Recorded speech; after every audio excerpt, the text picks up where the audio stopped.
Okay, that was a tough act to follow. I'm going to keep it short. Thank you for being here tonight. America First, Patriots Club USA. We want to thank you all. My name is Joe Duver. I'm the president. We have Karen, Michelle, and Sophia, the ladies of JEXIT.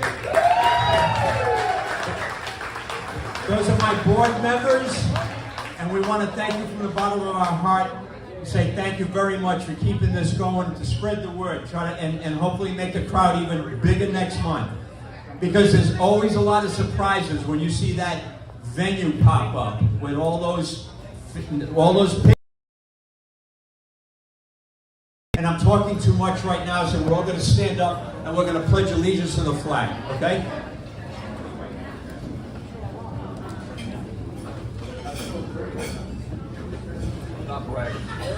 I pledge allegiance to the flag of the United States of America and to the republic for which it stands, one nation, under God, indivisible, with liberty and justice for all. God bless America! God bless America. Right. Thank you very much. Michelle is going to do an invocation. Michelle, nice legs.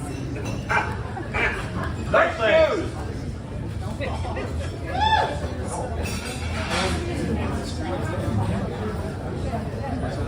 אוקיי.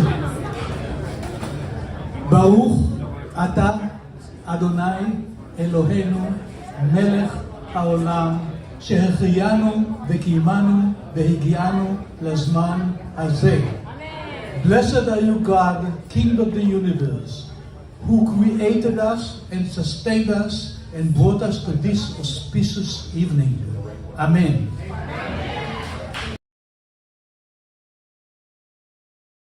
Great, mighty, and revered God, we beseech you prayer. In your abundant mercy, please restore the world to its truest state, to a place of peace, justice, and righteousness, without discrimination between nations or races. And God, we ask you guide and bless all of us. Strengthen and encourage all the America First patriots fighting for our freedom, safety, and sovereignty in our country. Bless our efforts to keep us safe from war, destruction, and terror. Send your angels of blessing to continue blessing this great nation with strength and victory, because a stronger America is a better world. We ask that you empower everyone here to be a lamplighter, spreading goodness and kindness to our neighbors, and that this country continues to be a light unto the nations of the world. May we all live up to the national motto of, in God we trust, and be granted success in every area of our lives. And let us say, Amen. We can add so much into the blessings that we just heard, but I would like to just take a second here and deliver a blessing that God Himself decided that if He blessed Israel and the nation with this very simple 3 blessings, He encompasses everything anybody needs. If I had an hour, I'll explain it, but I don't, so I'll just recite it. יברכך אדוני וישמרך. יאר אדוני פניו אליך ויחונך. יישא אדוני פניו אליך וישם לך שלום. God guard you and bless you. God lift His face upon you and sustain you. God will shine His face upon you and will grant you peace. Amen, amen, and amen.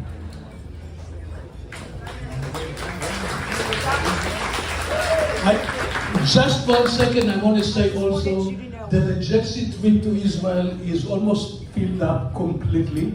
There are only 2 spots, so if you want to come with JEXIT and Tom Homan, come and sing at the end of the evening at this table. God bless you all. I want to thank all of our volunteers tonight and our security run by Michael Rosler. Thank you. And I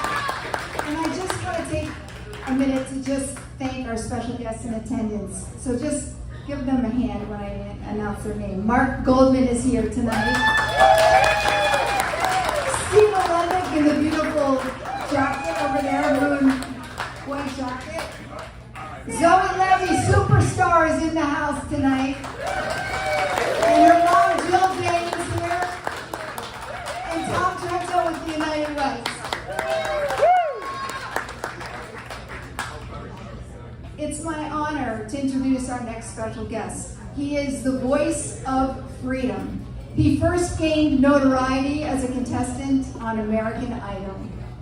Since then, he has been a vocal leader in the freedom movement, making music played at freedom rallies across the globe.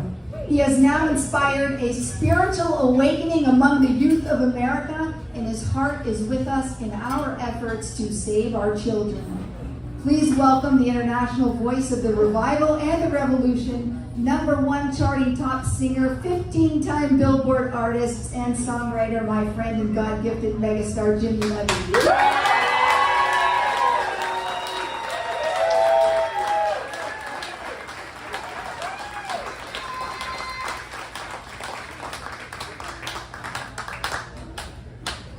What's up, everybody?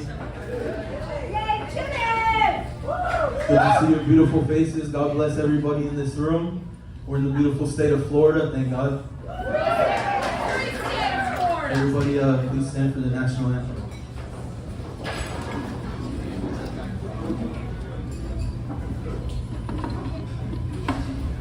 Oh, say, can you see by the dawn's early light, we're so proudly we hailed at the twilight's last gleam, whose broad stripes and bright stars through the perilous fight are the ramparts we watched, were so gallantly streamed.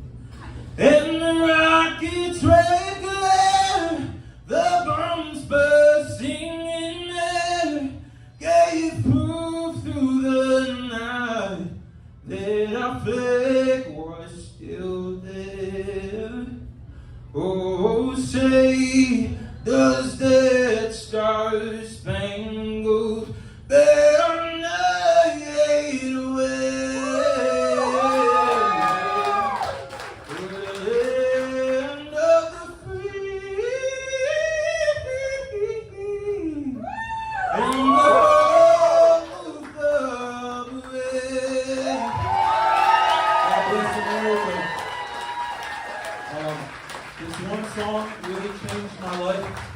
I was about to sign a big contract with the record label because you guys know in Hollywood what they're doing to our children. The agendas that I've been speaking out about for so long, and many people called me crazy in the beginning. They pushed Satanism and different agendas on our children. And at first I was oblivious to it. I thought, freedom of religion. And I bought into it until I realized the rituals that they were doing and the power that it gave to the artists that practiced those rituals. So instead of signing this deal, I put out a song called This Is a War.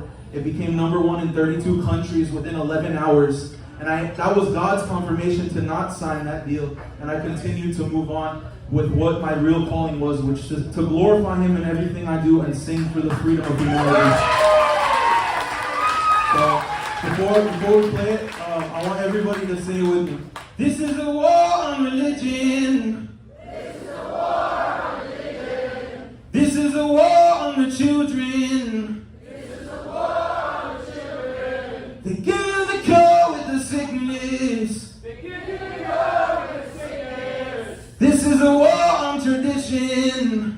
This is a war on tradition. This is a war.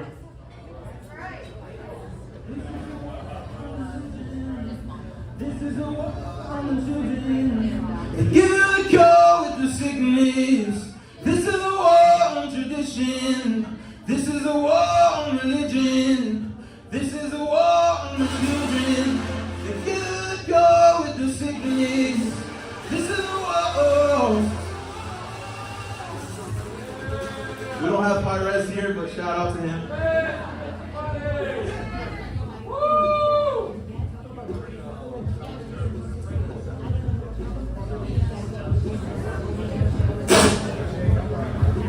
I wish I could rap as fast as he does, but maybe don't like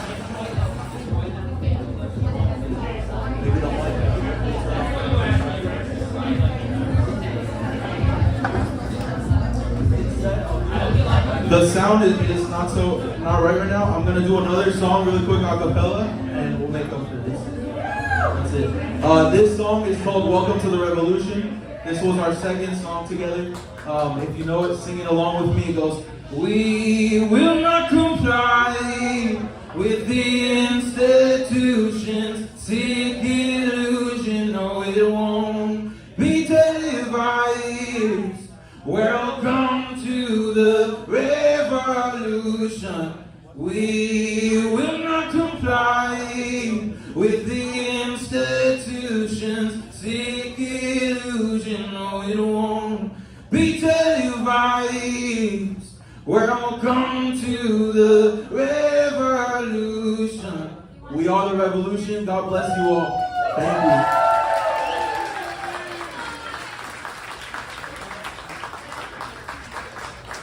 There we go. What a pleasure to be here tonight. Hello, everybody. My name is Sophia, and I'm on the board of America First and JEXIT.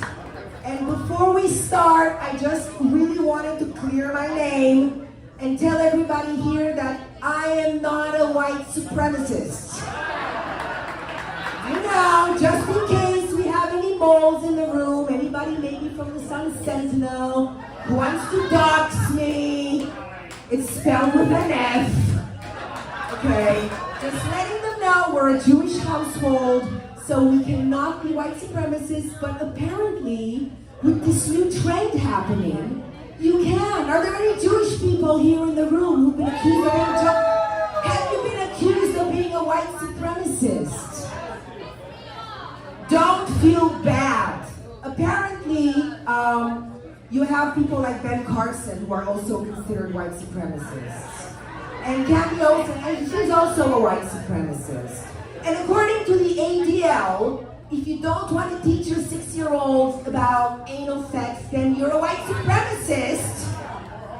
Okay? And you can be gay and a white supremacist, and if you're supreme, like our friend here, conservative aunt, and they don't know what to do with you, they're going to say you're a supremacist. And that's how we go. Right. So, amen. Exactly. We have a great lineup for you. And I was born in a communist country, for those of you who don't know. I was born in Romania on a full moon. That's right. But what's better than being born on a full moon, which already gives me that is to be born on a full moon in a bunker. In a bunker in Israel.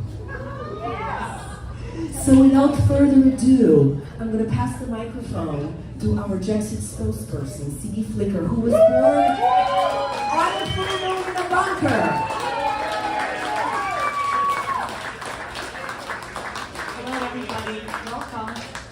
I just would like to apologize if I can't move my face. I just had a facelift, so sorry. It is what it is. My husband's like, "You're crazy for speaking this soon," and I'm like, "Honey, we got a country to save." Okay? So I just want to say, not only am I a proud JEXIT spokesperson, Jews exiting the Democrat Party. I was born in Jerusalem, Israel during the 6-Day War. And my father claims that we won the war in 6 days because I would not shut the hell up. But really quickly, I just wanted to share with you, one of my very good friends is your president, Donald John Trump. And because I'm friends with his attorneys, my best friend Alina Hava, I've been lucky enough to be in his presence many, many times. So I just want to share a story with you. Last week, the president asked me to come on his plane. This is the second time that I was on Air Force Trump to go to CPAC. And he said, "Siggy, you're coming tomorrow." And I said, You're asking me or telling me? Because I'm already there. I'm already at the airport. But in any case, I want to show you how this man, and I want to share with you, because not many people see this side of the president. He is the most generous. He is the kindest. He is the most patriotic person. Besides me and my husband, I don't know a person. He does not need the job. He doesn't need the money. He's married to the most beautiful immigrant my eyes have ever laid eyes on. I said to him, I said to Melania, I don't even understand it. I'm afraid to blink when I'm around her, because I'm afraid of losing a moment with her. But I want to share with you about a president who's 76 years old, and yes, he is the true commander-in-chief. President Donald John Trump knows he's winning 2024. All he wanted to know on the plane were the polls. Nikki Haley had about 12 people show up for her. She was at 3%. Ron DeSantis, if you're listening to me, word of advice. We need you in Florida. You are 44 years old. Donald John Trump helped you when you wanted to become governor. And the most important thing to Donald John Trump is loyalty. Sit back, because you are fabulous at what you do. Do it, your time is coming. That's my advice to you. I will not brag about him, but I have to tell you something. We're on the plane. He goes over his speech for the 2 hours until we reach the swamp. We land in Washington. We got directed right over. He goes in to do press for an hour. The man's standing for an hour answering questions from the swamp. He answers them nicely. He doesn't ask for water, nothing. From there, he was escorted to a room where he had to meet and greet 500 VIP members and do a private speech for them for 1 hour. Never asked for water, didn't complain, took a picture with anybody who asked, and then he was escorted to the big auditorium where he spoke in front of thousands of people, and his speech was 2 hours and 17 minutes. Now, we have a resident today who can't spell mom, dad, or wow backwards. Can't form a goddamn sentence. When he got back on the plane, there was McDonald's waiting for everybody. And I turned around and I said, Mr. President, how do you do it? And he goes, because I have the same passion as you. You love America. I'm a legal immigrant. I'm a woman. I'm not turning my back on the country that gave me fame, fortune. I'm never turning my back on America. And I'm also Israeli. I love Am Yisrael Chai. And people always ask me, where do you get your tenacity and your courage and your chutzpah?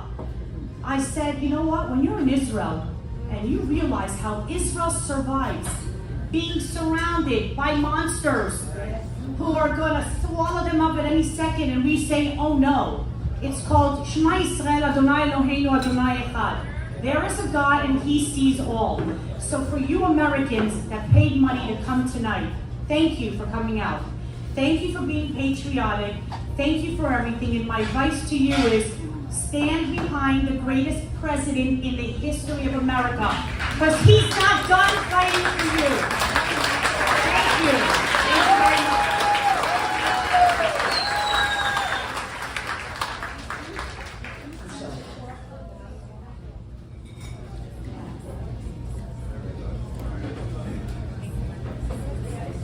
So we're, as you know, we've been working really hard behind the scenes with JEXIT, unifying groups.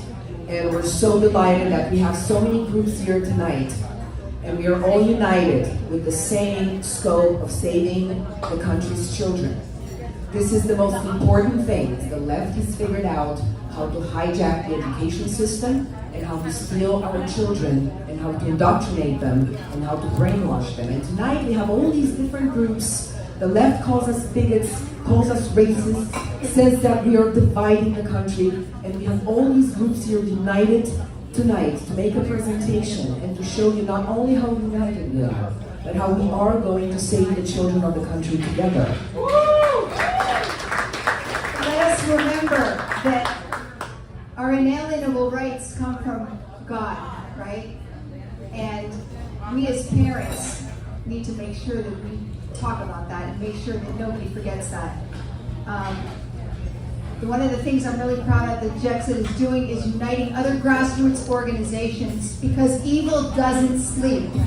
Evil doesn't rest. And what we have to do is we have to unite, all of us, you have to unite as grassroots organizations to stop this insanity, because together we're stronger and there is strength in numbers. So fast forward, Elon with Florida Fathers for Freedom came to us to discuss the issues that are going on, issues at hand, and issues that he's dealt with personally. And we at JEXIT, we don't really have no in our vocabulary, so that's why we helped to put on this event this evening. Elon is gonna, rather than making a whole long introduction, I think it's time that you hear from him. He has incredible presentation and information to share with you.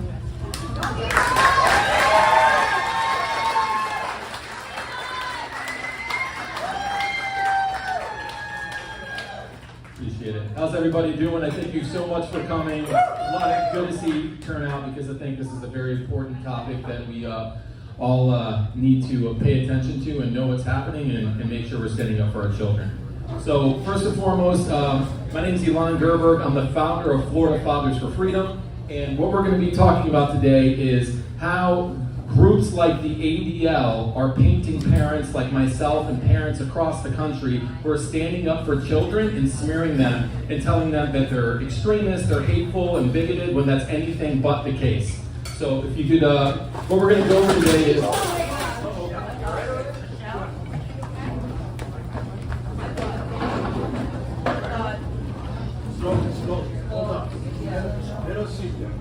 I can come off with a bang and I startle people, and people fall out of chairs, and so my fault.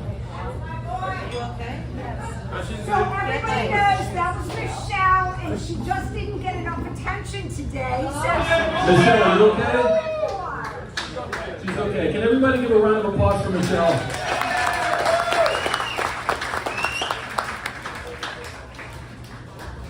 So our agenda today is going to be about who is Florida Fathers for Freedom, who is the Anti-Defamation League and what are their mission, how is the ADL being weaponized against parents, does the ADL truly align with Jewish and Judeo-Christian values that this country is founded upon, and what does the ADL curriculum entail, and where is it being taught? And that's what we're going to go into today. So to start off, again, my name is Elon Gerberg, and I founded a group called Florida Fathers for Freedom. The purpose of Florida Fathers for Freedom is to try to galvanize fathers across the country to get to the forefront, to stand up for their children's innocence, to protect them from indoctrination, radicalization, sexualization, and most importantly, what is starting to enter children's lives is medical mutilation. And so Florida Fathers for Freedom has held rallies, we've held protests in front of the school board, and we've held meetings just like we are today. And what I've realized is, if you can go to the next slide, is once we started really getting attention, we were featured in Gateway Pundit, we were featured in Breitbart, we were on OAN, on several news channels. Once you start really getting the attention and you start putting the spotlight on all this that's going wrong, that's when you really see the ugliness start to come out, and they try to start to smear you as a parent. So we held a rally on Fort Lauderdale Beach back in December called the Protected Children Rally, in conjunction with Gays Against Groomers, Moms for Liberty Miami, and what it was parents and people from all walks of life, black and white, left and right, gay and straight, and we all stood hand in hand together with one message. Let our kids be innocent. Let them find themselves, and don't have conversations with them that they're not ready to have, specifically when parents are not there.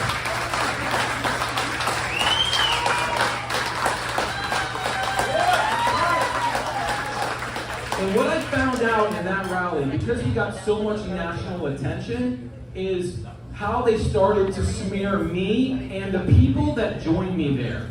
Even conservative Anthony and Jordan Toste was painted as anti-gay when they are gay themselves. And it made no sense. They called our rally an anti-LGBTQ rally, and they started smearing us. And what I quickly realized was, if you go to the next slide, all of a sudden, the ADL was at the forefront of smearing me. And I'm thinking to myself, I am a Jewish man. My father is from Israel. My stepmother is from Israel. My father met my mother, who's here today, at Hebrew University. I am a practicing Jew. So how dare you come at me and call me an extremist or call me some sort of bigot when it's nothing farther from the truth? And so what happens is, and this is what they're doing against every single person that's standing up for children, whether you're part of Gays Against Groomers, whether you're just a mother or a father going to a school board meeting and speaking out, suddenly their only tactic, why should you speak to a third grader about sex? Why should you be speaking to a third grader that there's 20 genders when a parent is not even there, or better yet, telling them to keep that information from their parents? It's absolutely wrong. So, if you go back one slide, I apologize. So because it makes no sense why you would ever do that, what they do is they come after a smear campaign. And that is how they shut parents up. So, if you'll see here, the ADL started pointing us and saying that we were holding an anti-LGBTQ rally. ADL Florida said that we are anti-LGBTQ extremists. And then what happens is you have the Sun Sentinel now sourcing the ADL. So if the ADL says it's true, it must be true. So according to the ADL, Florida Fathers for Freedom, Gays Against Groomers, Moms for Liberty, they're bigots. They're white supremacists. But really what we are passionate parents. And we are not going to let this type of stuff deter us. By the way, Online Amplifiers, top anti-LGBTQ extremists, Gays Against Groomers doing a hell of a job here. Honorable mention, Moms for Liberty and Florida Fathers for Freedom. So we must be doing something right. The top online disruptors, but we're not anti-LGBTQ. I will stand hand in hand with my brothers and sisters that are lesbians and gays. What we do not want is you to be having these conversations that have no belonging in the classroom, specifically when parents are not involved. That is a conversation between a father and a mother and their kid, and that's exactly why Moms for Liberty and Florida Fathers for Freedom is at the forefront to say, we're not going to be called names, we're not going to back down. The more you call us names, the more we're going to step up, because first and foremost, I am a parent, and when you cross the line and you start coming at my children, move out the way. Now you're dealing with me, and you can call me whatever you want. You can cancel me, you can dox me, you can make me lose my job. I'll eat ramen noodles on a cot before you start indoctrinating my child. So you can go to the next slide. So I started thinking to myself, the ADL, the Anti-Defamation League, why are they defaming me? Why are they defaming parents who are speaking up for traditional American values? The country was built on Judeo-Christian values. And so what I'm trying to figure out is, who is the ADL? The ADL is a leading anti-hate organization founded in 1913, and their mission was to stop the defamation of Jewish people. Well, I'm a Jewish person. They didn't even come to the rally to see exactly what we were doing, so why are they defaming me? How about a phone call? How about, hey, Elon, we noticed that you're a Jewish person. What exactly it is that you're thinking here before we smear you on our website and let every periodical or media platform source us like it's a fact, like it's gospel? And so what I quickly found out is me and a couple of people that were there, my friend Deidre, who I'm getting ready to bring up on stage, started to do a lot of research. Who is the ADL now? Maybe the ADL that I know that speaks out against anti-Semitism has sort of lost its way. And what I found was that the ADL is now training 1,500 educators, 4 million students in 1,200 schools. And I want to make this very clear. I pulled my child out of public school because it's a cesspool of corruption, specifically Broward County. But I will tell you, it's entering private schools. Unbeknownst to me, a week after my rally, the ADL was in our school. I have another, my friend Alana is here, and they came and spoke to our children about bullying. Unbeknownst to us, they just came. And I had to talk to my daughter. What exactly I would never have questioned it before, but now we got questions. So I started to figure out that they are the major purveyor of diversity, equity, inclusion, CRT, and gender theory, and they're receiving money from Melinda Gates and the Bill Gates Foundation, Google. There is a major enterprise here, and they are capitalizing on speaking against hate. But are they actually standing in the Jewish values that they were founded for? Next slide, please. So this is what I started to look at. On this side, you'll notice this is true Jewish values. Judeo-Christian values that this country was built upon. I was founded and brought up Jewish, and one of the main things is the 5th commandment. Honor your father and your mother. That is one of the most basic things that are taught in Judaism. And the ADL is supposed to be protecting Jews, right? So when you look at this, and you look at, again, Genesis, verse 127. So God created the image of God. He created male and female. So again, back in the Torah, in the Old Testament, what Jews are founded upon, the most traditional values that they're supposed to be protecting. Doesn't seem like that coincides. And then you get a verse from here, from Deuteronomy, known as Devarim in the Torah. A woman might not put man's apparel on, nor should a man wear women's clothing. So you put all this together, okay? Now let's see what the ADL is teaching directly in the Teacher's Resource Guide. I've highlighted. Pronouns have changed, so our language has to change. Therefore, you need to ask students whether or not their pronouns and names should be used in communication home. So wait a minute, you're going to teach my kids that there's multiple genders and have these conversations, but also encourage them to keep it from me as a parent? What happened to the 5th commandment? Again, misgendering is potentially unsafe. Our society has progressed and our understanding of gender identity must also be updated. The ADL, my friends, has lost their way. They are protecting their own back because they're getting paid to push this garbage on our children. And if you get in the way, and if you're a parent and you stand for traditional American values, if you want your values to be taught to your kid from you, not from the school. I think I sent my kid to school for reading, writing, and math, but guess what? If 25% of them can't do that, 75% of them can't even do that in our public schools. So they're not focused on that. They're focused on this garbage that they're getting paid for, and it's going directly against what parents want and what this country was built on and why the ADL was founded. Next slide. This right here is Ron DeSantis' HB 1557 bill, which this curriculum directly violates. It does not just violate American values. It does not just violate the values of Jews and Judeo-Christian values, but it totally goes against the law. Requires school districts, this law does, of notifying students' parents to reinforce fundamental rights of the parents to make decisions on their upbringing. Is having conversations with them about what their gender is and keeping it from their parents coinciding with this law? I would say not. And so what we decided to do was look more into it. And my good friend Deidre Ruth, who has been at every one of my rallies, when Florida Fathers for Freedom was formed, it started at the school board to get those purposeless masks off of my kid's face. I didn't care if you wanted to wear one, but I decide what my kid wears. And Deidre was there fighting for me tooth and nail every single time. She was at the Protect the Children rally for me, and she was instrumental in doing this research of finding out what exactly the ADL is purveying. Deidre, if you could come up for a second. Deidre is a mother of a child in Broward County. She's looked specifically into what's going on, and thankfully for her, she got the state of Florida to look into what was going on here. If you could go to the next slide, one quickly. We went on OAN, we were going all over to anybody who would listen to say, this is what's being taught to our children, it's being pushed by the ADL. And here you'll see, this was the investigation that was done by the state of Florida. They said that there was the No Place for Hate curriculum, okay? That is the curriculum that's been adopted by schools everywhere. They filed a claim, and the response was, by the way, in between this, the superintendent was fired. They brought another one on, and this new superintendent says, we don't have No Place for Hate. We don't teach that at all. Case was closed. But we're not going to stop there, and I'm going to pass it off to Deidre to talk to her about what exactly she's doing. Please give Deidre a round of applause. She has a great Facebook group called Broward County Uncensored, which is specifically centered for Broward, that you can follow. Every single person, every table has a QR code that's got every speaker's here's Instagram, their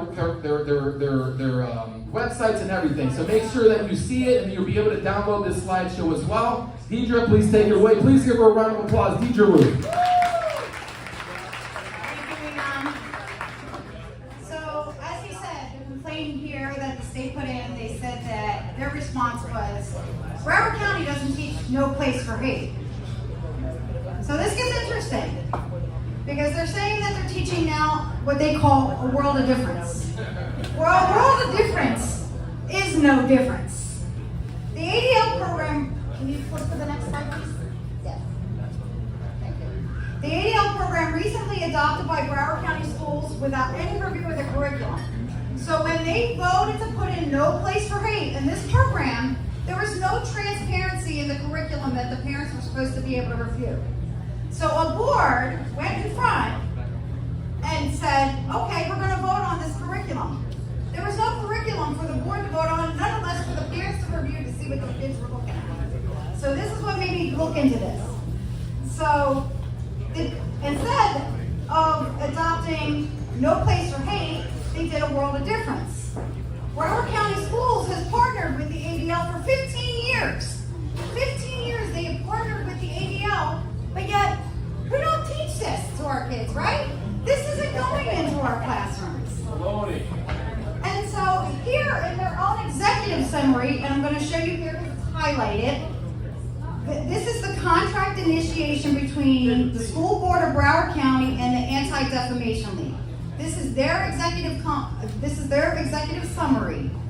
And in that, the project description, ADL has been partnered with Broward County Schools for 15 years. There are currently 70 schools that have no place for hate programs. They just said they didn't have 70 schools! But you're telling us, and you're telling the state, we don't have this in our schools, correct? It gets better.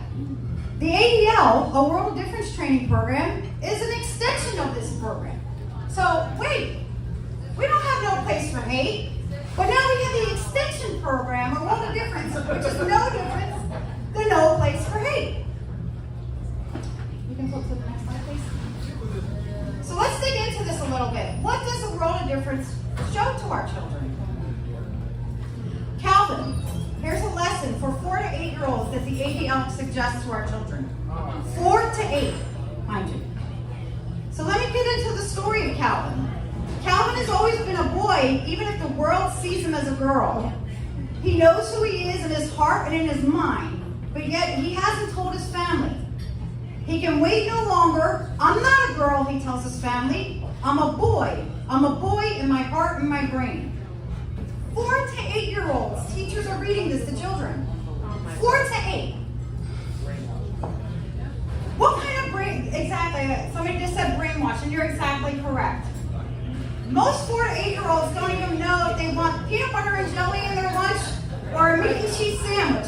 But hey, we know what we want to identify as and who we want to have sex with, correct? Elon, there's a piece of paper there. Can you give me that real quick? This is part of the questions. Okay. So the teacher's instruction, this number 2 section right here, it tells teachers to discuss transgender people and identity with the class. Talk to the students about what it means to be transgender by asking students what does it mean to be transgender. Remind students about, sorry, my page slipped away on me. How transgender is described in the book. And so it asks the teachers to ask these questions to students. When Calvin says, I'm a boy in my heart and in my brain, what does Calvin mean? This is a question for 4 to 8-year-olds. What does it mean in Calvin's mind? In his heart and his brain, what does that mean to another child? So now, the next question. What words does Calvin's dad use to describe him? What does transgender mean? So Calvin's own dad, you can go to the next slide, please. So this is a page of the story. And it says, this is how the story goes. We love you if you are a girl or a boy, neither or both. Why are we promoting this to children? Why are we telling children 4 to 8 years old that there's something more than a boy and a girl at this point? Can a girl just do boy things? Can a boy just do girl things? And why does that have to be judged at 4 to 8 years old? So the story goes on. Later, Dad told me the word for how I felt was transgender. Being transgender means other people think you are one gender, but inside you are known to be different. This isn't a book read to children. It's nice of his father to reassure him in a way, but is this what we want our children to learn in our classes? Is this what our students should be getting? No, absolutely not. Hell no. Attached to the same lesson plan, these are the books that they also suggest the teachers to read on for the students. Call me Max. Jacob's New Dress, which has been in the news a lot lately. That's one of the main ones that's been called out. Sam, which is another transgender book. And then you have When Aiden Becomes a Brother. And Aiden is a transgender kid who then has a brother who says, oh, my brother can have a pink bedroom and he can do all these things because this is what we're pitching to 4 to 8-year-olds. This is exactly what the 4 to 8-year-olds should be doing in this class. I'm sorry, but as a parent, like 4 to 8 years old, these are babies. They don't even know who they are. Can our kids grow up to who they are? Can they learn reading and math? Our kids, our score levels for math and reading are not there, but yet this is what we got to pitch for our kids. This is what our kids have to see in school, and this is what our concern is. You can turn to the next one. So now, this next one here, this book here, Enough, 20 Protesters in America. This is for 5 to 8-year-olds. Okay? This book, yes, it has some good things. Yes, you have Martin Luther King, and Martin Luther King is a wonderful person. He was the one who said to judge people by their character, not by their look, by who they were on the cover. What Enough gets into is it includes keyword section that defines words such as activism, assassinated, identity, pride, police brutality, protest, and transgender. And it's recommended to discuss these words and give the meanings to the children too. The teachers have to give these meanings to the kids. It says, one of the things is, why do you think Gilbert was sewing a rainbow pride flag? What do other protesters or activists, do you know any protesters or activists? Which protesters can you relate to most? And what do you think is difficult about being a protester? 5 to 8-year-olds. What do 5 to 8-year-olds need to know about protesting? Why? Why are we teaching children to do activist work? Why are we saying this is what our children should be doing? And in there, the key words that they define, you can go to the next one. Did you get it? Oh, you already have it on? Okay, no, you can go to the next one, that's okay. It's there. Okay, so this book also covers Jazz Jennings. And as you know, she was a Broward County student. And Jazz Jennings decided in preschool. And in this book, it depicts Jazz Jennings at a school dance and says, oh, I can finally dress up as a girl and be a girl. And in this book, it actually says she wore the dress in her preschool, and that's when she decided she was a girl, not a boy anymore, and the parents reaffirmed this. And here's a little something about Jazz Jennings. The parents reaffirmed her at 6 years old to transition. They reaffirmed her by 8 years old. Jazz Jennings started to go through the hormone replacement therapy. By 11 years old, she was on full hormone replacement therapy. This is what our schools are pitching to our kids. Why? They're destroying their children. Why?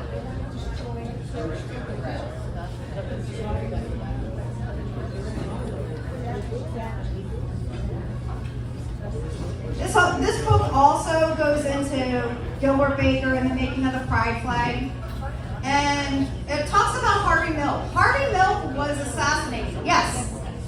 But what's interesting here is the only assassination that this talked about was the assassination of a gay man. But it never mentioned in Martin Luther King about him being assassinated. What? You tell me. What do you get from that? We're not going to discuss the assassination of Martin Luther King, which is Black history, or we're going to talk about the assassination of Gilbert Baker that involved, or Harvey Milk, I'm sorry, the assassination of Harvey Milk, and how the pride flag came about. Black Lives Matter is also introduced to children in this. 5 to 8-year-olds, Black Lives Matter. We're teaching our kids activism for Black Lives Matter. You can go to the next one. Okay, this lesson here is for middle schoolers. This is a big topic now because we talk about banned books. Banned books, everybody's saying, oh, they're banning books, they're getting rid of books. No, we're getting rid of pornography out of schools. Woo! And we're getting rid of the critical race theory and the ideology that's coming into our kids. And so this lesson here actually tells middle school students to go and study these books with their teachers. The very books that we're having removed off our shelves for the pornographic materials. And now our children have to read this and now explain into a classroom of why this is being removed. Doesn't it defeat the purpose of the books being removed because they're not age appropriate for our children? And yet the ADL pitches this and tells the teachers this is what you should be teaching your children. You can go to the next one. The future of policing in the U.S. Reform, transform, and abolish. So much to say about this one. So this gets into the killing of George Floyd and the police officers. And this particular one, it goes into the simple fact of defunding the police, whether or not they want to advocate to reform, defund, and revision to public safety and recommending the abolishment of police. This is an ADL program, and this is what they're saying.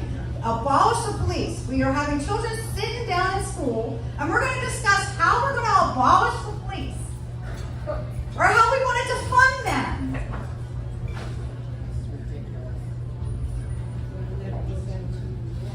And you know what's sad about this also, with this, the banned books and the abolishing of the police and these things? For children who have parents that are police officers, how do you think they feel when they sit in a classroom and they have a law-abiding police officer as a parent? And you're sitting there slandering their parent as a police officer. Defaming them. Defaming them.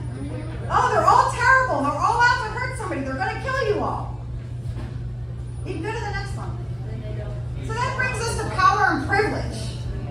Title says a lot. Power and privilege.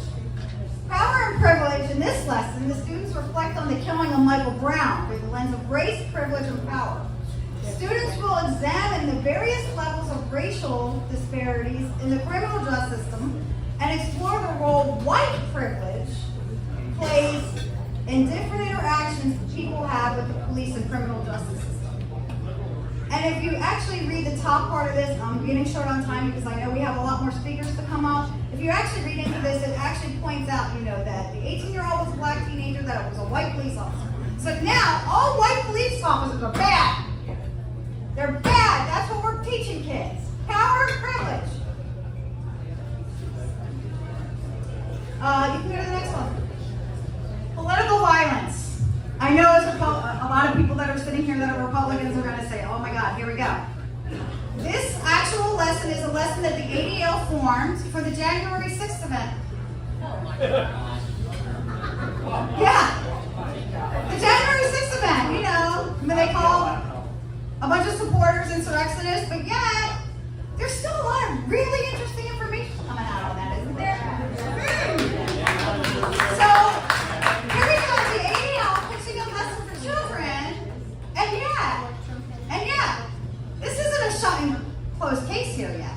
There's still a lot of information out on here, and yet, here we go, we're teaching the kids about this. I think that's it. You can go to the next one.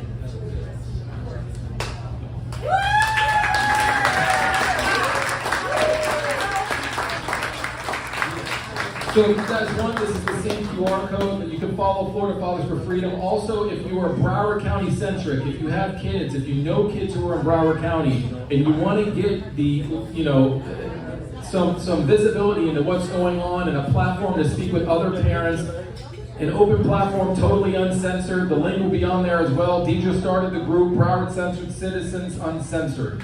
If you will, I have my good friend here, Avi, and he's going to be coming up from the Jewish Leadership Project. He has a bad back. His wife beat the crap out of him last night. But if we could just make a little bit of a way, he's going to be sitting on a chair, so he's not going to come up here. His wife really did him good. But Avi is a main member and a spokesman at the Jewish Leadership Project. And why I wanted to bring him on stage is because the ADL has truly lost their way, but the Jewish Leadership Project is picking up the slack and really standing up for the Jewish people, traditional Jewish values, and putting Jewish leaders who really stand for those values that this country was built on, Judeo-Christian values, on a pedestal. And so Avi's going to speak about sort of how, you know, the smearing campaign has happened and sort of what, you know, how he's giving Jewish leaders a platform. And I don't want to take any more away from you, but Avi, thank you so much for joining us. If you give Avi a round of applause, I appreciate it. Thank you very much. I'm honored to be here. I apologize for not being able to stand. Look at you, I'll be sitting down. The presentation of the ADL is a wonderful introduction to this. First slide. Because this organization was formed because of the failure of ADL to do its job. We realized that fighting the bad guys, and we worked with Tom Trento, fighting the bad guys. Yeah. There are a lot of bad guys. But we in the Jewish community cannot win the fight if we don't have the resources of the community. And if we have failed leadership like the ADL, we can't win. So we pivoted to focus on the failed leadership. And that's what we do. We expose them the way, not the way, but similar to what Elon did. So this is the outline, and I may have to rush through some of the slides. Go back, please.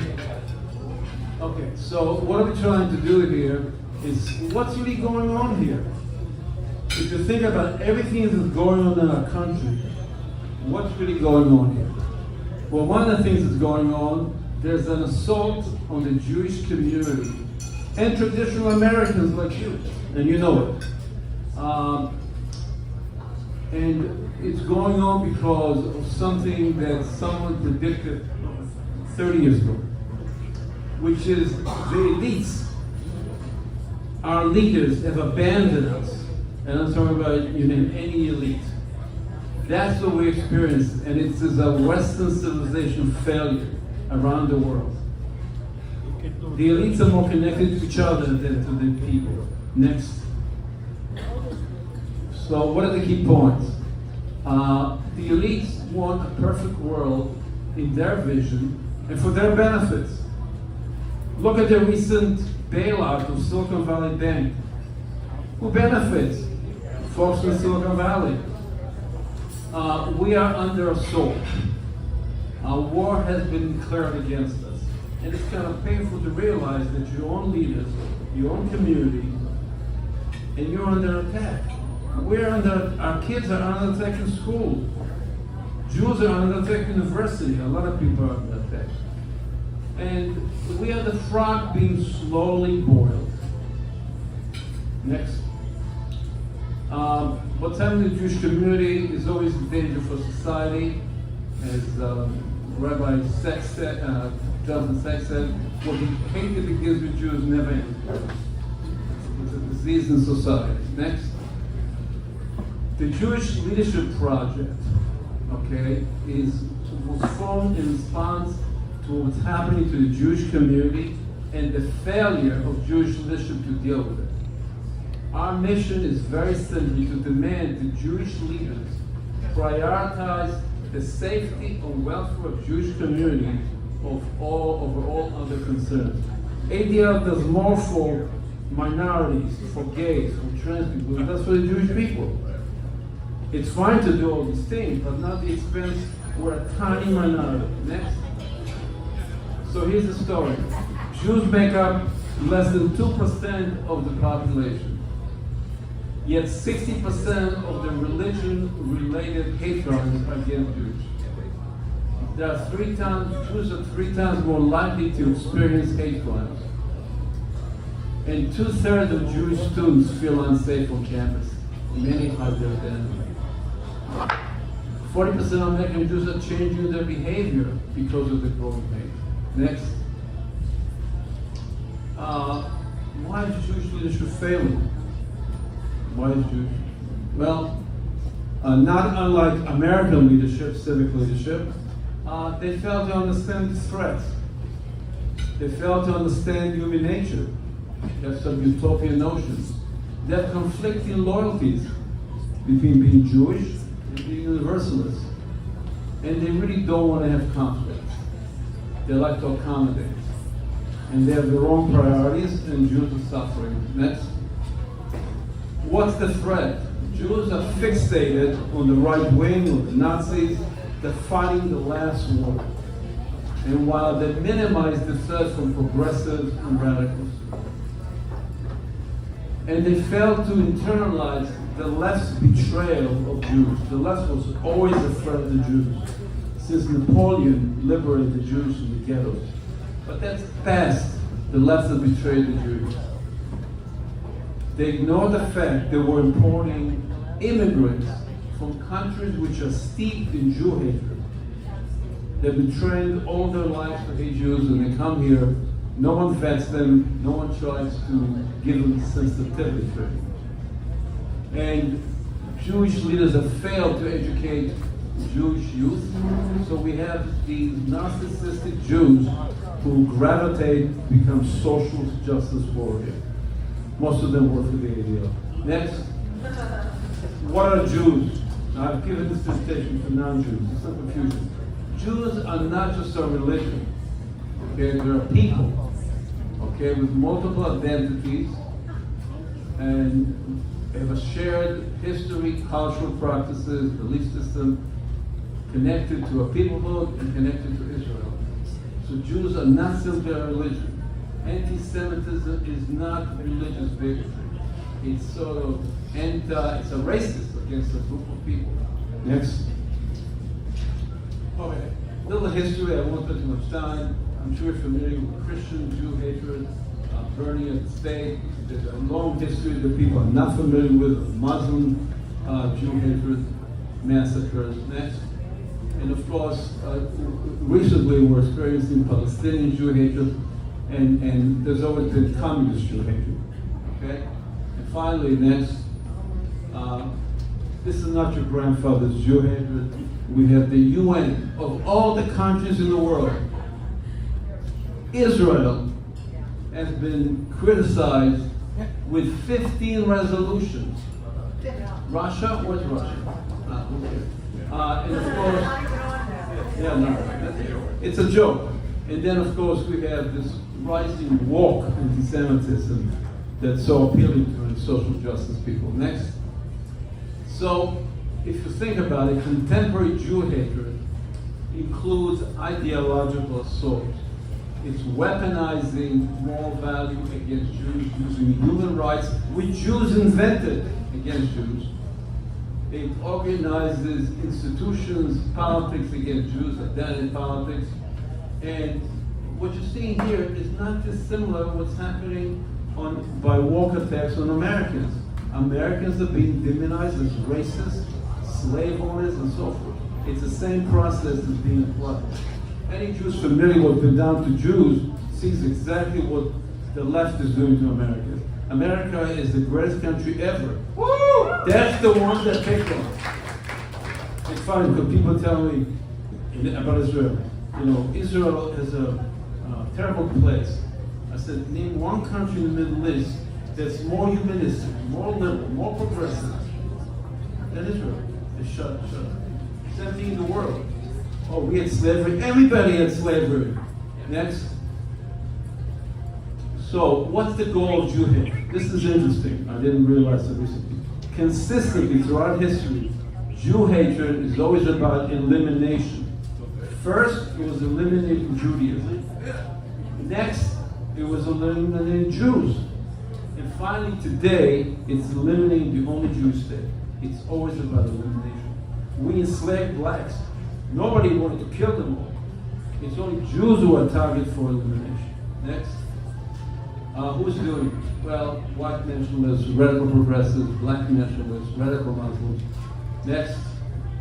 This is a short video in terms of who's doing the entertainment. Let's click on the video.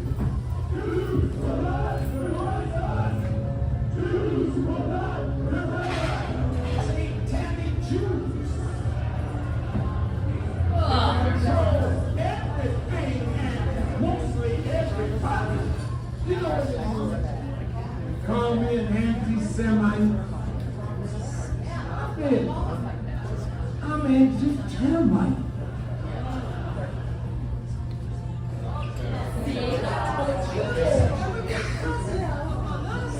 Is to open their outposts, their retail stores, to sell us damaged, cheap goods, marked up against the price. They were down there in the cotton fields in the Mississippi Delta, teaching the white Anglo-Saxon Protestants who were too stupid to keep us in check after the end of the Civil War. It was the Jews that had taught the white men. Aliens and anti-Semitic attacks in Brooklyn was the last time that these committed exclusively by members of the black community.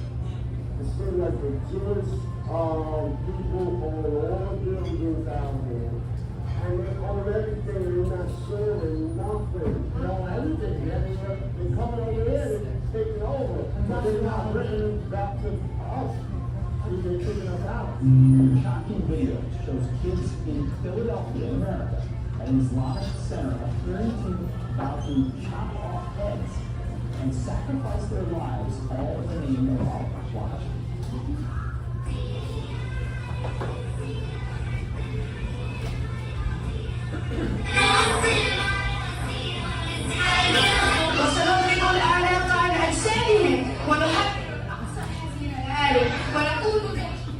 We will chop off their heads.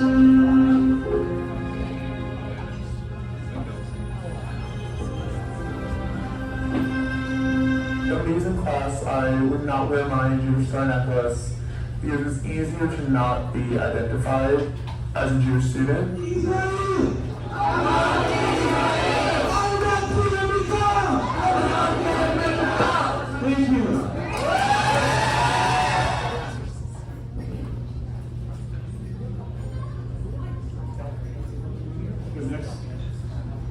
Okay, why are Jews hated?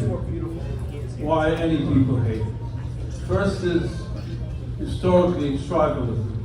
You always hate the other guy, the guy living across the river and so forth. Envy, resentment, you want to blame somebody else for your failures. More recently, we have what I call virtuous Jew hatred. Okay? The Jews are imperfect. So because of equality, the cult of victimhood, because Israel is strong, all these reasons are a reason to hate. Next. Let's skip that. Skip that. Okay. You have to understand that, I think that evolution made us what we are. You can never eliminate hate. It's just part of who we are. We have to deal with it, but you can't eliminate it, okay? So, as Homo sapiens, we always seek purpose and meaning in life. And many of us seek some utopian field of fantasy to give us purpose and meaning. In modern times, politics has replaced religion. There's so much passion. And we tend to live in tribes. Tribes provide protection. Tribes compete. And success of each tribe depends on leadership.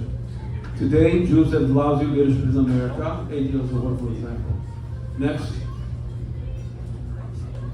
Okay, again, if you think about it, politics is all about conflict between tribes. Whether it's a Democratic Party, whether it's liberal, it's always the same thing.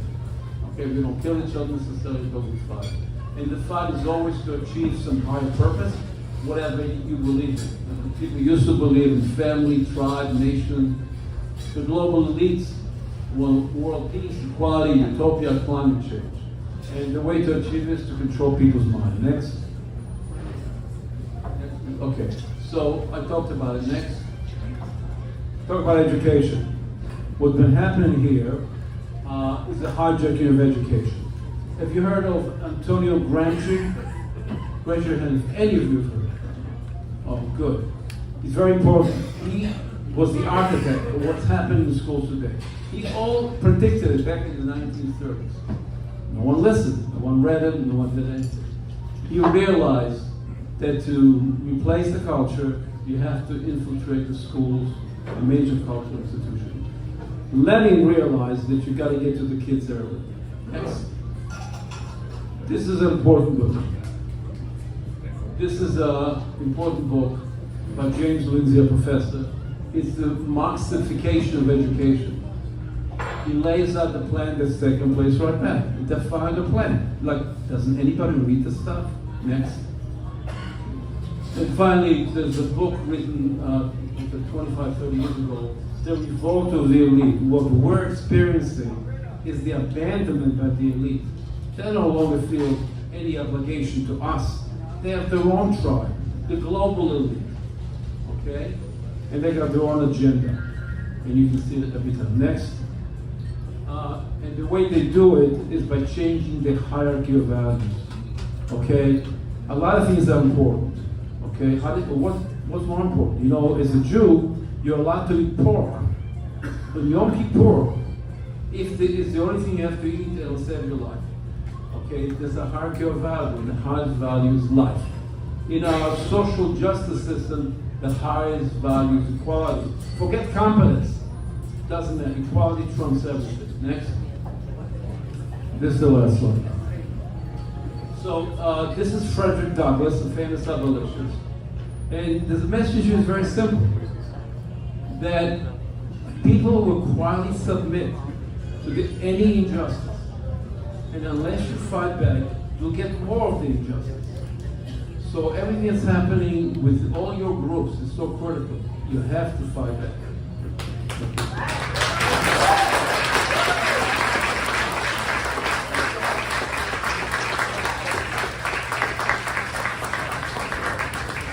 Avi, thank you so much for, I just wanted to give you a platform because I think you're doing a great job in giving a platform to Jewish leadership. I wanted to bring up here Moms for Liberty, Broward County. I'm very excited to be able to finally do an event with them. Moms for Liberty also was, before they were actually formed, there was a few members that were standing outside the school board but they wouldn't let us in, and then we were protesting. I got a little bit too wild and I think crazy, and they do it a lot more classy, you know, not so loud as I do. But they've done a really, really good job. DeSantis has done a great job of literally giving them a platform to uncover and give parents a platform to speak. And I just want to give them please give them a round of applause because they're doing a great job getting a lot of these books that have entered our schools. And so, Moms for Liberty, please take it away. Thank you. Hi, everybody.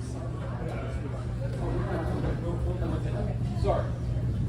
Also, on the QR codes on every single one, I know we're very short, we have a lot of speakers. If anybody has any questions for any of the speakers, any of the groups, if you do that QR code, it's going to take you to a link where you can ask questions. It's going to say, who do you want to ask the question of? You put the question on. If we have time at the end, we'll answer them. If not, I will surely get you an answer via email because you got to put your email in too. So use the QR code. If you have any questions, submit them that way. Thank you. Thank you. Okay, good evening. My name is Sabrina, and I'm the chapter chair in Broward. Okay, sorry. Up here we have our website. So for anyone that doesn't know, we are a parental rights activist group.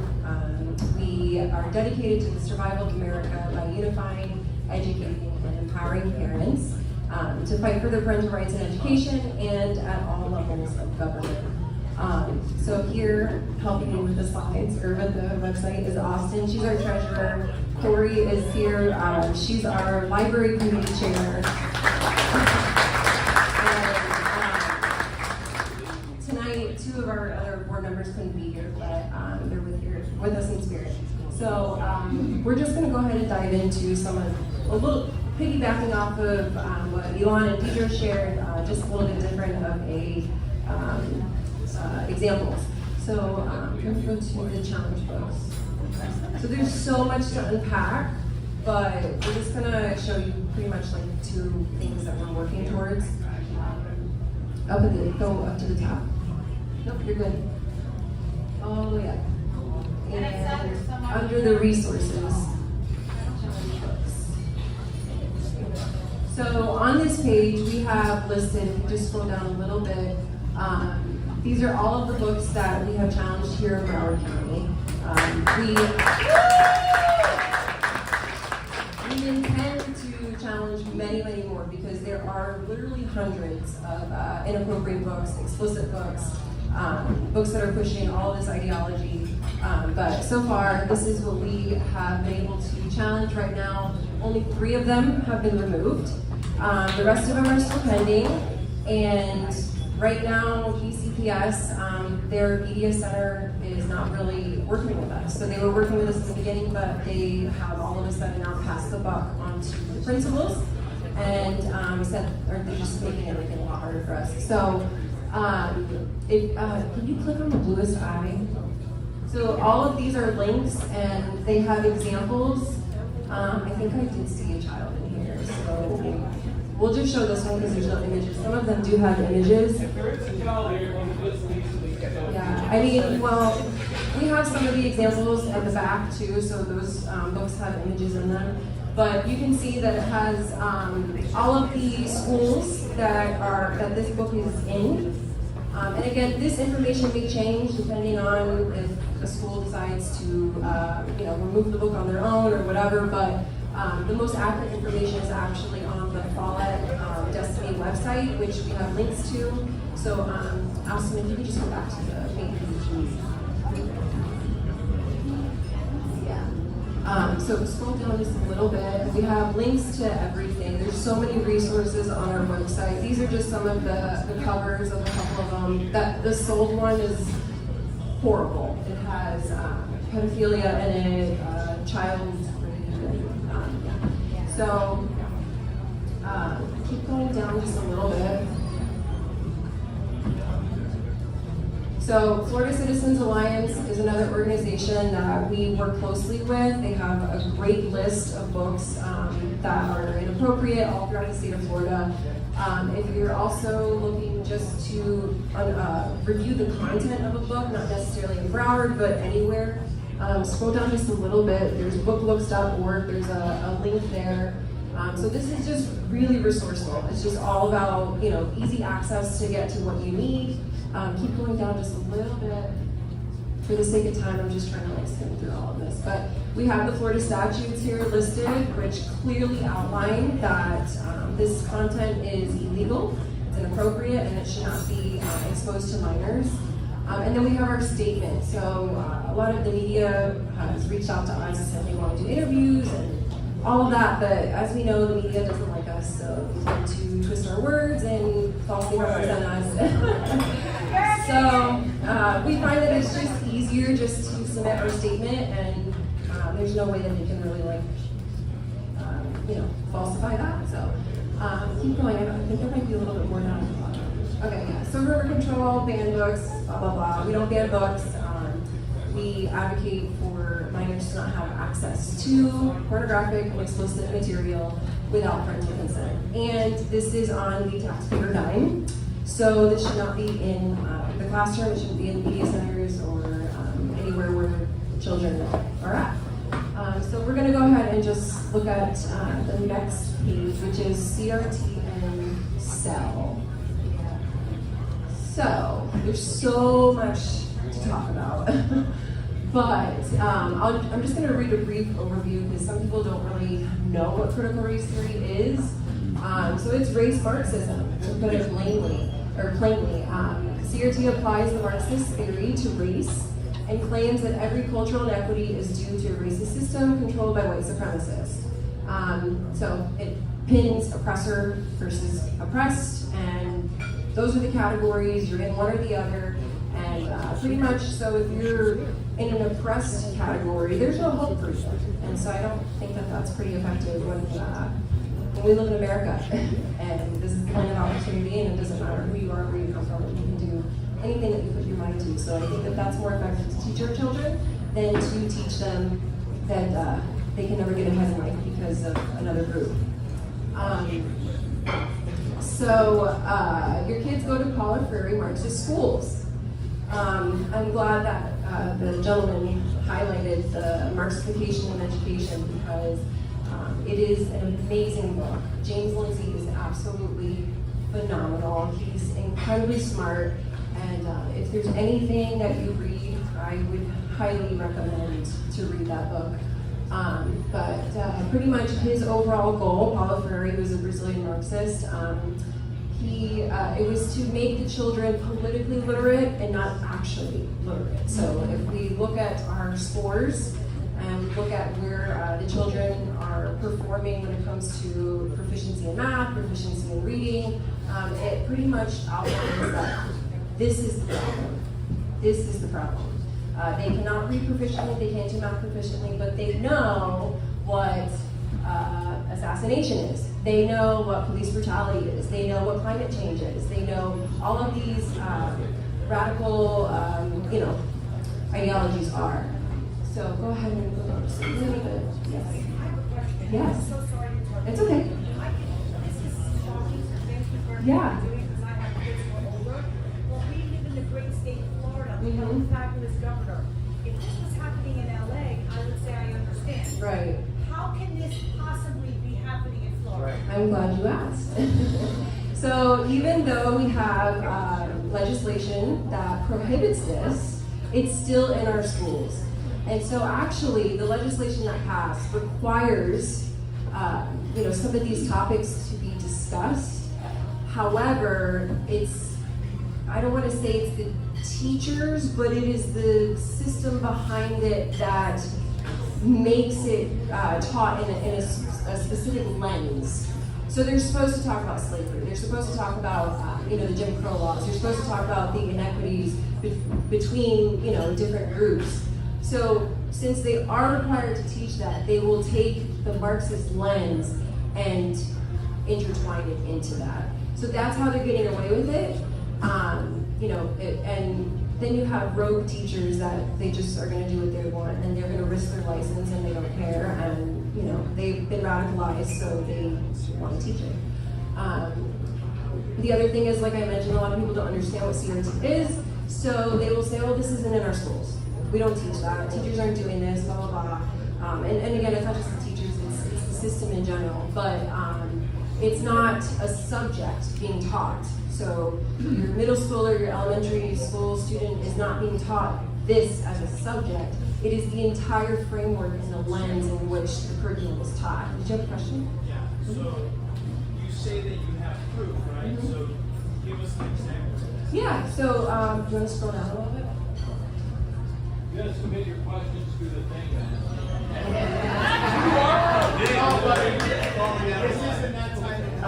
Keep saying. Okay, so where's the proof? So we have a couple of images here. These are either assignments or some type of resource that has been sent to us, whether it be by a parent, whether it be by an actual teacher that came to us anonymously. I don't think that those images blow up, but you can go to our website and look at them. But, so one of the things that I found personally, if you go to browardschools.com and you type in the search bar, BLM, there are resources that come up, an entire resource page. So it actually gives you step-by-step instructions here. So Northcrest Elementary is actually the elementary school that has these resources. There's a link titled Teaching Tolerance. And in that link, it gives you an explanation as to what their standards are, their entire framework on how they base their lessons. And it is actually based off of Louise German Sparks, which she is an internationally known socialist. And so it kind of raises the question, why are there resources, or why is the entire framework built around a socialist here in America, in our schools? It's very anti-America, and it also, is pushing a political agenda.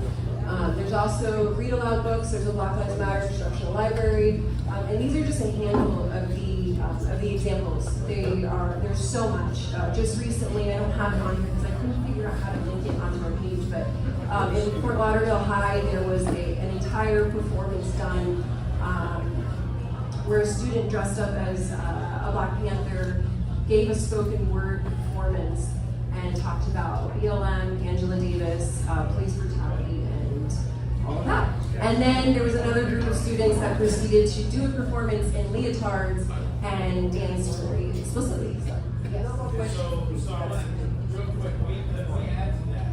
So, knowing this, right? So what's been said? What's been done? What have you done as a group? Have you tried to say anything, do anything? What have you done? So we've sent emails, we've talked to parents. Ultimately, we can only do so much. So we can sound the alarm, we can make all the noise we can. We need parents and community members to step up, because there's only so much we can do when there's when there's just Who do you bring these complaints to? Where do you go? We have links on here to your district number. So there's a map on one of our other pages. We don't have time to get into it, but you can find which district you're in. If you're in Broward, you can email your school board member. If you prefer to just maybe handle it like step by step, you can talk to your principal, your child's principal first, then go to your school board member, and then if you don't get anywhere, go to the Department of Education. We have links for that too. We have links for everything, but we just don't have time to go over it. So scroll down just a little bit. Social emotional learning. So don't be fooled by the title. This is the driver for everything else. So for gender ideology, for CRT, social emotional learning is what is the driving force. So this is kind of like a nice little graphic, and it gives a good, easy explanation. So critical race theory is the ideology. Social emotional learning is the thought reform delivery system. School counselors and social workers, they're the recruiters. Culturally responsive teaching is the teaching method in the classroom. And diversity, inclusion, and equity is the marketing. So we have links. Go up just a tiny bit, because those links, so we have parent packet guides which explain everything, all of your questions. There's also, actually, if you could click on the cell 10-year stats. These are stats from Chicago, so it's not Broward, but it gives, we're not far off from Chicago, so it gives a pretty good explanation as to before CEL, social emotional learning, was implemented, and then 10 years after it has been implemented, and math proficiency, reading proficiency has dropped drastically. You can see, I mean, from 79% of math proficiency to 17%. So this is 10 years of it being implemented in the schools. And the supporters of this will say that it drives academic success, but I mean the proof is here. It does not. So it actually harms our kids. They're not learning. Instead, they're learning to be politically literate. I know that it is improper to jump in because I don't know how to get into this, but first of all, we just didn't get here overnight. 10 years was just a blip on the radar. How we got here. For those of you who are not familiar with a group called Pearson Publishing, research it. Take a look where they started, which was inundating the schools of California in the 1950s, and their said goal from day one was to change the way America thinks. They started in the 50s. Where are we today? Yeah, we've been asleep for a long time, so. If you could close out of that one and go back to the. So one of the main things that I want to stress tonight is to opt out of the surveys. Tell your kids, tell your grandkids, tell your family members, tell everybody, opt out of the surveys. They are data mining your children to further push the agenda. If there is nothing else that you take away from tonight, this is it. Opt out of the surveys. And even once you opt out, you need to continue to follow up and make sure, because we have parents that have come to us that have opted out and their child is still required to take a survey, so without their knowledge. So go down just a little bit and I'll end it down here. So these are some podcasts and videos that I think are absolutely amazing. They're incredibly informative. The New Discourses podcast by Dr. James Lindsay, the Joyful Warrior podcast, which is Tiffany Justice, she's the co-founder of Moms for Liberty, and Christopher Rufo, he has a YouTube page and he has a website, and he has a lot of great information on there. So those are just some examples, and feel free to go onto our website and explore a little bit more, because there's so much to unpack there. Like I said, you barely skim the surface. So thank you guys so much.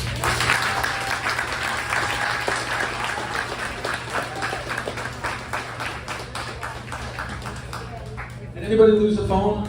We have a phone. If you lost a phone, she's got it. Don't just take it and pawn it, okay? Come on! I just want to say something that's important to everybody in this room. Try to get to a school board meeting once in a while. Politics is local. You want to make a difference, get to a school board meeting. Get to a school board meeting. The only way we're really going to make a start to make a difference is to get in front of the people making the decisions.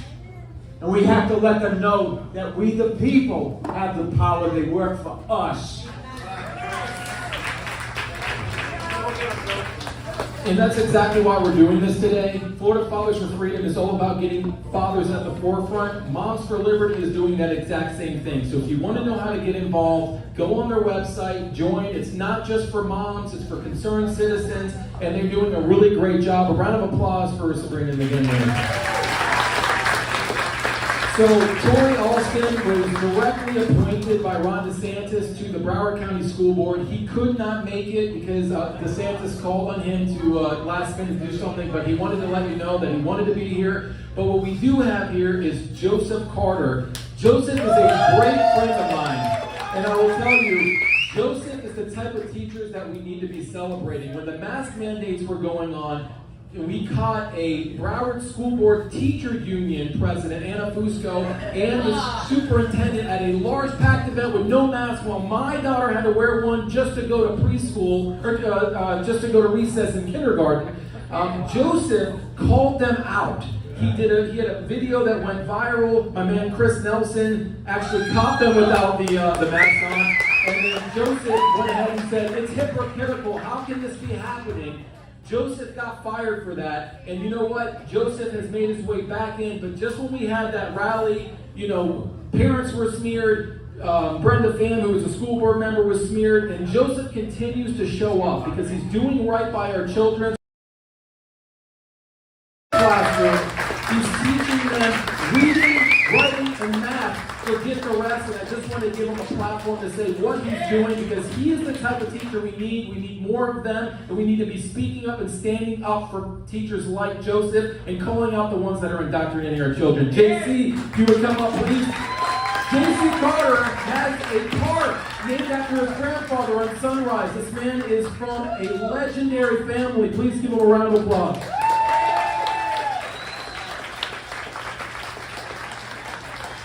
So I usually don't use the mic, but I'm using it today because I don't feel like yelling. I've been yelling at kids. I'm so ready for spring ball. So I don't have anything up here. I'm not going to be nearly as presentational because I teach for a living, so I don't feel like doing it right now. I'm going to be more anecdotal, so it's story time. So I coach football. I coach 12-year-olds. I just got hired at Corn Blades to coach their offense at high school. So with my team, I coach the defensive coordinator. My 12-year-olds were at practice one day, and for some strange reason, because I just can't be a normal human being, all of my plays are named after gun manufacturers. So we're at practice one day, and we're going over some plays, and I'm just on the side yelling, Ruger, Ruger.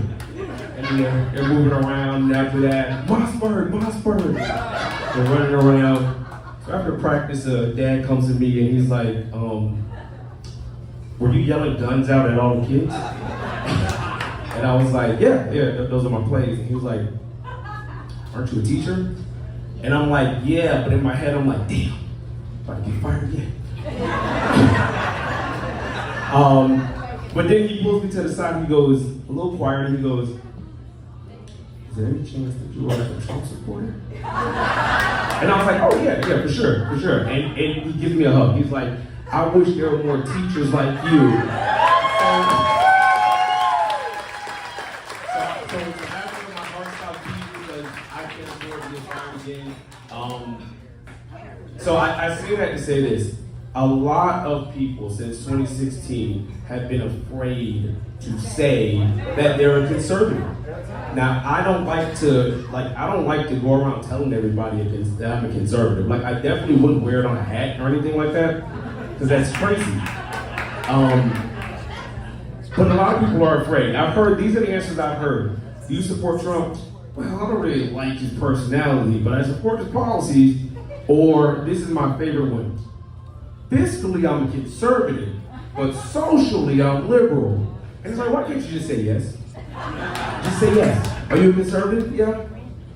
And now what? I say that to say this. Conservatives have got to stop being so scared. We have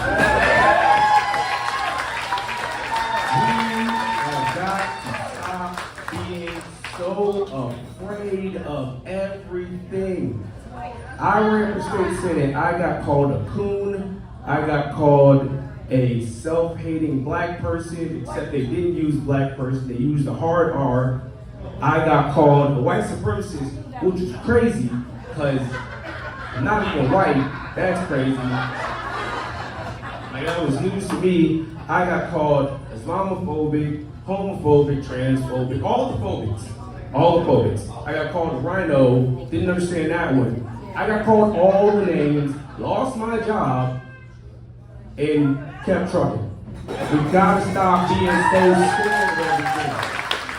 Yeah. Oh, I gotta get the vaccine because my job's gonna fire me, or I have to wear a mask because if I don't, they're gonna fire me. And what's the worst that they can do? My grandfather used to tell me all the time, like, what's the worst they can do? Kill me? Fine, you don't do that once. Now what? After that, now what? And there's truth to that. The most disheartening thing after I got fired was on November 9th, 2021, the school board met. They were all going to vote on my termination, and they were going to finalize my termination. And the crazy thing was, Rosalind Osgood, for nothing, school board chair, didn't recuse herself, even though we had an election 3 months later. No conflict of interest there. But after I was officially terminated, I got a flood of emails from teachers. A flood of emails from teachers. Oh, you know, what you did was so brave. Oh, we wish we could have did what you did. And most people, you know, it makes you feel fuzzy inside. And I was just pissed off. I was like, why the hell didn't you? They couldn't have fired all of us. We didn't have no teachers. Like, they couldn't have fired Torey teachers. And I got so many emails, and all I did was read these emails one by one, and I'm like, well, why the hell didn't you do anything? Because for the most part, I was the only public school teacher at any of these school board meetings that was not like arguing in favor of the mask. I got called out by my colleagues. Anna Fusco threatened my parents. My mom got kicked out of the union, and she wasn't even a part of this. Stop being so afraid of everything. Grow a pair. Stop being so scared of Anna Fusco. Stop being so scared of the teachers union. Stop electing people that are scared. At the Gays for Groomer event, because I'm homophobic, but I was there. At the Gays for Groomer event, I had on a shirt. It wasn't even really that controversial. It just said, okay, groomer on it. I didn't see what the big deal was. Like, I don't really ask for any of this controversy that comes my way. It just finds me. It's definitely not branded on t-shirts or anything. But I had a shirt that said, okay, groomer. And I had an elected official who refused to take a picture with me because this person was afraid of the blowback of taking a picture with someone with an OK Groomer shirt. And I'm thinking, you're already at the damn event. They're gonna come for you anyway. They know you're here. So taking a picture with me wasn't gonna make it much worse. We have to stop being so afraid of everything. So I'm a man of God. I'm a man of God. And I just want everyone, whether you're a believer or not, to read Revelations chapter 21. Verse 8 says that cowards will be thrown in the lake of fire. I didn't write it. God didn't consult me when it was written. He didn't want my input, but that's the word of God. Revelations 21 verse 8. It says cowards will be thrown in the lake of fire. So stop being so scared. They can't really do anything beyond what they've already been doing. And guess what? They're going to call you names. They're going to call you racist, homophobic, all the names. They're going to call you those names. They're going to dox you. They're going to stop being so afraid, because when you're afraid, that's when you're quiet, and they've already won. Thank you.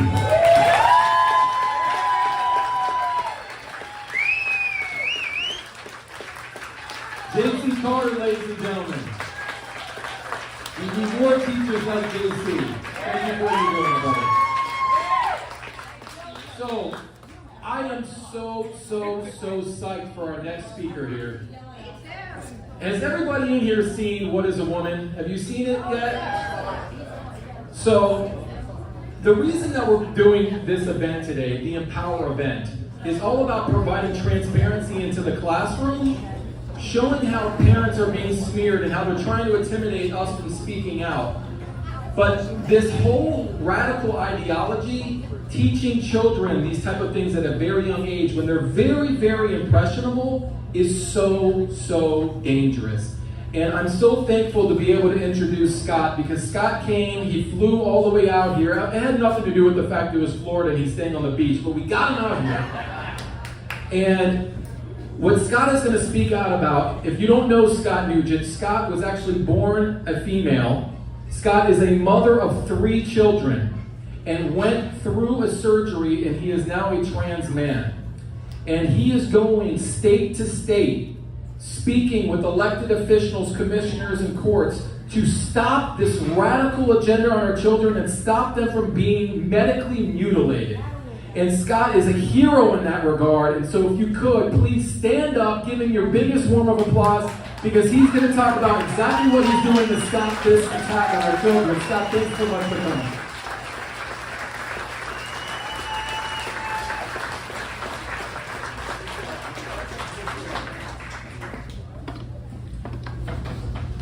I didn't expect that. A lot of people don't know this, but I don't like to public speak. So I'll do my best. I seem to do okay once I get going.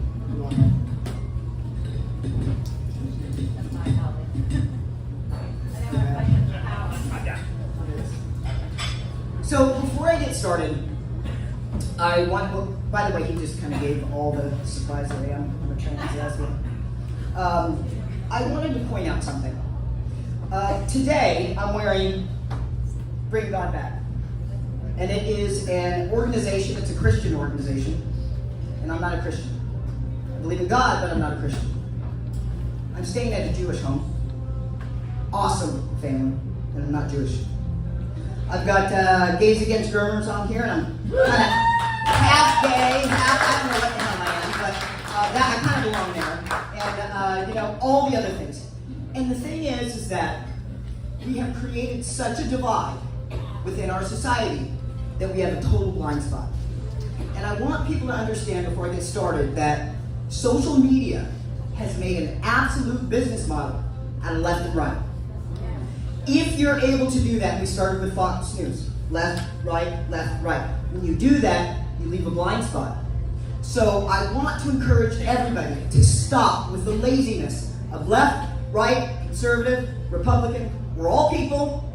Because if you do that, you're creating a blind spot, and that blind spot leads to, I don't know, butchering an entire generation of children on the guys who left. So my arms open, bring God back, bring Jews, you guys have to bring this together. We all have to work together. Because if we don't, what's going to happen is people are going to think that this is about human rights. And the only way that we take that away from people and get them to understand the truth is if we have a circle all the way around. We've got gay people, we've got straight people, we've got Jewish people, we've got liberal people, we've got conservative people, we've got black people, we've got white people. We have everybody. So you can't call us a bigot. Now let's listen to the facts. And the facts tell us that medical transition is no place for a child.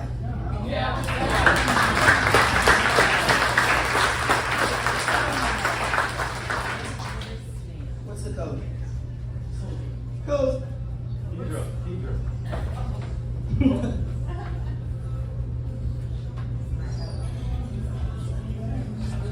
Thank you. Well, my name's Scott Newgent. I'm a lesbian, I'm a trans man. But who I am, my most important role is that of a mother with 3 incredible children.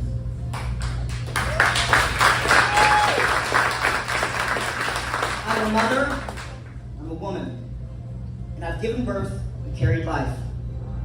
As someone who fell for the relentless onslaught of what I call glitter bombs and unicorn farts, I'm here today to put an end to the idea that medical transitioning children is about human rights. It's not. It's about money. Market research predicts by the end of the decade, gender-affirming medicine will generate more than $5 billion a year. The truth is that medical transition is experimental, it's dangerous, and it doesn't cure anything, as society is being led to believe. In fact, there's only 7 studies that state that medically transitioning children is beneficial, and every single one of those studies have been modified with not enough time or participants to, oops, I'm sorry, it doesn't fix anything, actually makes things worse. But these are the pamphlets that are still being handed out at gender clinics across the country. These are the pamphlets that is taking parents' intuition, saying maybe this isn't right, and telling them that, hey, if you don't medically transition your child, well, it's better to have an alive daughter than a dead son. We've all heard that, right? Well, here's the truth. There's only one long-term study that ever followed transgender people. It was done in Sweden. Sweden is the leading country for medicalization of human beings. It was done from 1972 to 2003, and it followed 324 medically transitioned adults.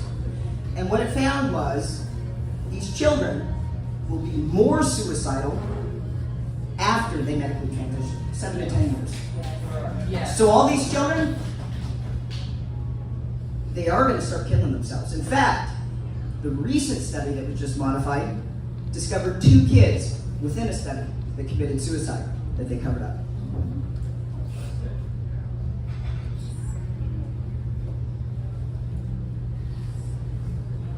Sorry.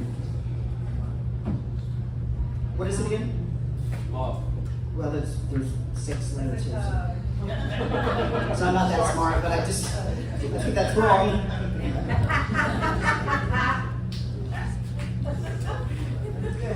We have children's hospitals all over Europe halting and banning all medical transition. But here in the United States, we have bigots everywhere. We have transgender people like me that are standing up saying, what are you guys doing? Are you nuts? Don't medically transition children. We have gays and lesbians that are saying, hey, get this ideology out of school. It took us 50 years to get the rights that we had. And how we got those rights was promising we weren't a recruiting agency. Well, what have we become? Exactly what we said we wouldn't become. In fact, in Sweden, the leading country for the medicalization of children, halted and stopped all medical transition of children. Finite. Nothing.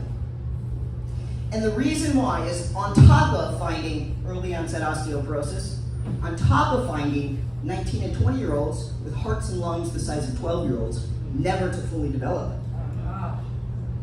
They're finding heart and lung issues, blood issues. I've had a pulmonary embolism and a massive heart attack because of it. They're finding something new, which is that girls' spines aren't fusing together properly. So there is a documentary that you won't find here in the United States. You'll find it on my website, though, translated from Swedish to English, where girls are walking like this because their spines didn't fuse together properly. These kids won't live past 30. But yet here in the United States, we've got bigots everywhere. I underwent close to $1 million worth of surgeries, hormone therapies, to change from Kelly to Scott, a trans man. And I almost died in the process. And I most certainly took many, many years off my life. I still get recurring infections, and nobody knows why. Because medical transition is 95% experimental. The only thing that isn't stops with you. The odds are is that I probably won't get to meet my grandkids. We have no idea what's going to happen to these kids because it's never been studied.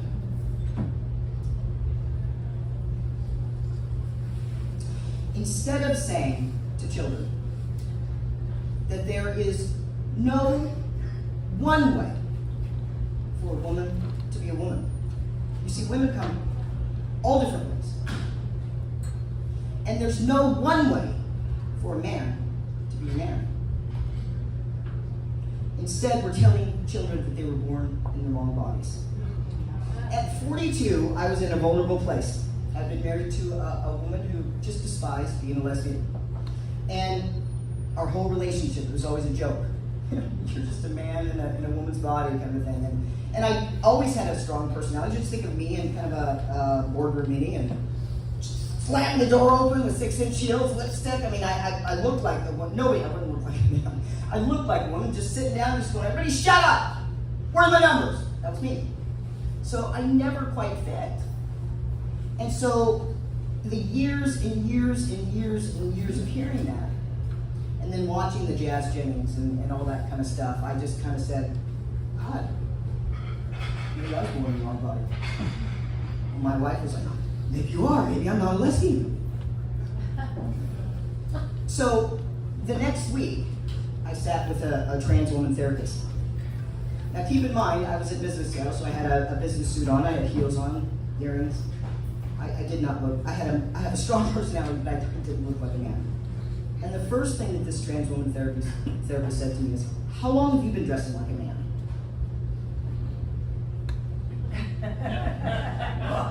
That's how I looked in the mirror. This is so hard to be emotional with this, guys. I can't get this across to people without emotion, and yet it's a place that I go. But that place changed the trajectory of my life. Thank you. No, seriously, Liz, thank you. I spent the next 2 weeks. It was the worst 2 weeks of my life. It really was. Because I walked by everybody, and the only thing I was thinking in my mind was, are these people saying, oh my God, that's a dude, he doesn't even know it, and walking by, I just felt so stupid. At 42, I felt about this big. Then I made an appointment to a gynecologist, again, in a vulnerable place. And he said to me, well, have you ever been tested for intersex? Your job is this. The truth is that I was at a place where I could write a check for it, and insurance didn't cover it. So those two things gave me something. It gave me the idea that I was born in the wrong body. That my life, from very, very little, being a strong, dominant woman, successful, and all of the trials and tribulations that come with it, was because I was a man. It was at that point that my embarrassment turned to, wow, there's a fix. I was born in one body. And it was at that moment that there was nobody that was going to take that away from me. And that's what's happening to these kids. Because the truth is, whether or not you want to hear it or not, is the kids that are susceptible to this are all the awkward kids. It's all the kids that are same-sex attracted. It's all the kids that are autistic. It's all the kids that are mentally gifted.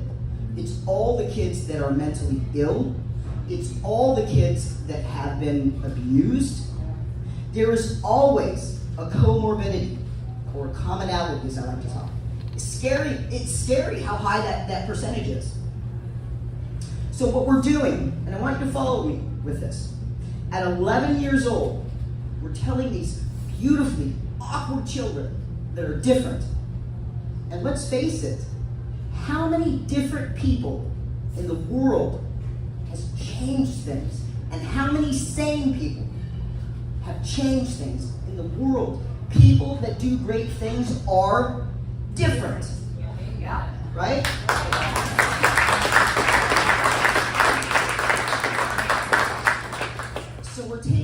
different kids at 11 and 12 years old. And I want you to follow me with this. Because I need screamers. I can't do it alone. I'm trying to inject you with enough confidence for you to scream as well. We're taking 11, 12-year-olds. We're telling them that there's something wrong with them. They go from not fitting in to high fives in the hallway. From, you're so brave. And we're telling them that this medicalization is going to fix them. And it's the reason why 7 to 10 years is when the suicide, peak is. It's because it's at that time that you finish. Because you say, I was born in the wrong body. I don't feel any better now that I know that, but I haven't started hormones. When I start hormones, I feel better. You start hormones, I don't feel better. When I get top surgery, that's when I'm going to feel better. Get surgery, I feel better. Well, people are such bigots. When people stop mispronouncing me, I'll feel better. I'll feel better. And you get through that process until you get about 7 to 10 years, and you kind of look left and right. And then you've got to deal with the fact that you've changed your body. You've made it so that you're sterile. You can't have children. But see, the blessing with me is that I had that time to create that thick skin, and I'm bouncing back because of it. Because there's no parent, especially no woman, who's ever carried life that could stay quiet with knowing what I know. Yeah.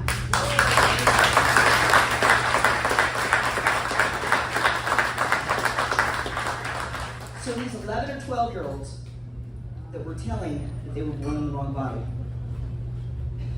get to be about 18 or 19.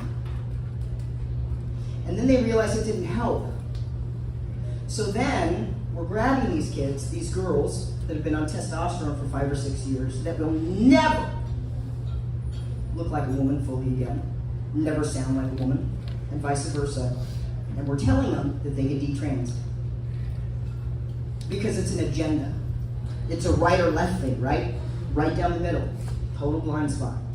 And we lift these kids and we send them to state to state to state to state to state to state and tell them, if you just detrans, you'll feel better.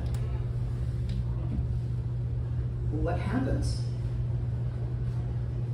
At some point, these kids have to realize that they lost that thick skin. They will never be who they were. We sold these children out because we didn't want to get called a bigot. Remaining quiet after knowing what medical transition is, what it does, and that it's cosmetic surgery. It does help some people walk a little bit lighter in life. Not very many. You'd be surprised at the number. So these kids then, at 19 or 20, get to a place where they go, society, I got sold out. I have $1.5 million in synthetic hormones for life. I've got all these complications. And now I've got early onset osteoporosis. Now I can't have babies. Now my heart has issues. Now my lung has issues. And now I'm going to fucking kill myself. And they are. But again, the media is not telling you guys about it. So I've been doing activism for 5 years, and I really suck at it. I didn't know it was a business. I didn't. Mic drop! Yeah, I didn't know it was a business. I really didn't. I've been kicked off of Twitter 8 times. I've been kicked off of Twitter, TikTok, everything. I've never gotten to the point of monetization, and I just realized about 6 months ago that that's the whole thing. Is everyone wants to get monetized, to make money, to be social media stars, and how they do that is left to right or left to right. And I'm telling you that as human beings, don't do that. Don't be lazy with left or right. It's lazy activism. We are human beings. We have children that are being butchered. It does not matter. Nothing else matters. We are butchering an entire generation of children because people think it's about human rights.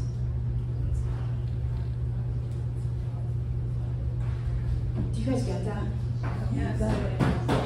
Do you guys get, hold on, I'm gonna give you a why here. In Texas is a leading worldwide hub for medicalization of children. I know the governor said, you know, child abuse, all that kind of stuff, it's BS, he took money. Anyways, I don't have enough time. In 2015, in Texas, there were 24 kids that were taking puberty blockers. It generated about $1 million a year. Over a 4-year period of time, that's $4 million worth of revenue. Well, puberty blockers are 8 times more profitable when they are prescribed to children. In 2015, the governor took $1.5 million from a gender clinic. In 2018, that 24 went to over 400 kids. The difference in money, $4 million. It wasn't $8 million that it went up to. It wasn't 10, it wasn't 12. It was $80 million in Texas. And that doesn't cover surgeries. That doesn't cover cross-sex hormones. That's puberty blockers, a company that was sued in 2003 by the US government, deemed a criminal enterprise, is the company that's telling you that puberty blockers are safe. A company that was sued and wrote a check like nothing, $874 million, doesn't have the money to run studies on these children? Or is it because they know there's no doctor in the world that would sign on it that it's safe?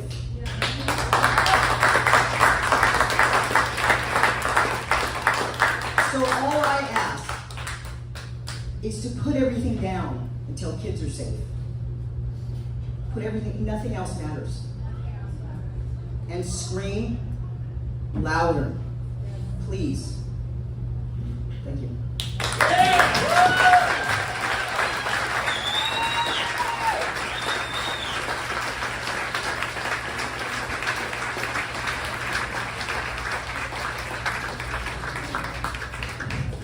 Scott Newgent, everyone, my goodness. Round of applause. Thank you so much, Scott, for providing that transparency and the bravery that you've taken on behalf of our children. We can't thank you enough. Please, one more round of applause for Scott Newgent. Make sure you're following him and the work that he's doing at TRE Voices. It couldn't be more important. Our final guests are good friends of mine that I've grown closer and closer with. We just, in conjunction with each other in Moms for Liberty Miami, had a Protect the Children rally, and they've both been at the forefront to speak out to say, listen, we are gay, but there's a time and a place. Let children find themselves. And so, conservative aunt Jordan Toste from Gays Against Groomers, please give him a round of applause.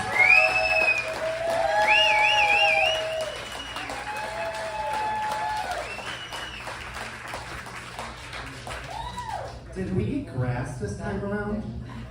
We have grass, I love that. Thank you so much for being a voice for the voiceless children.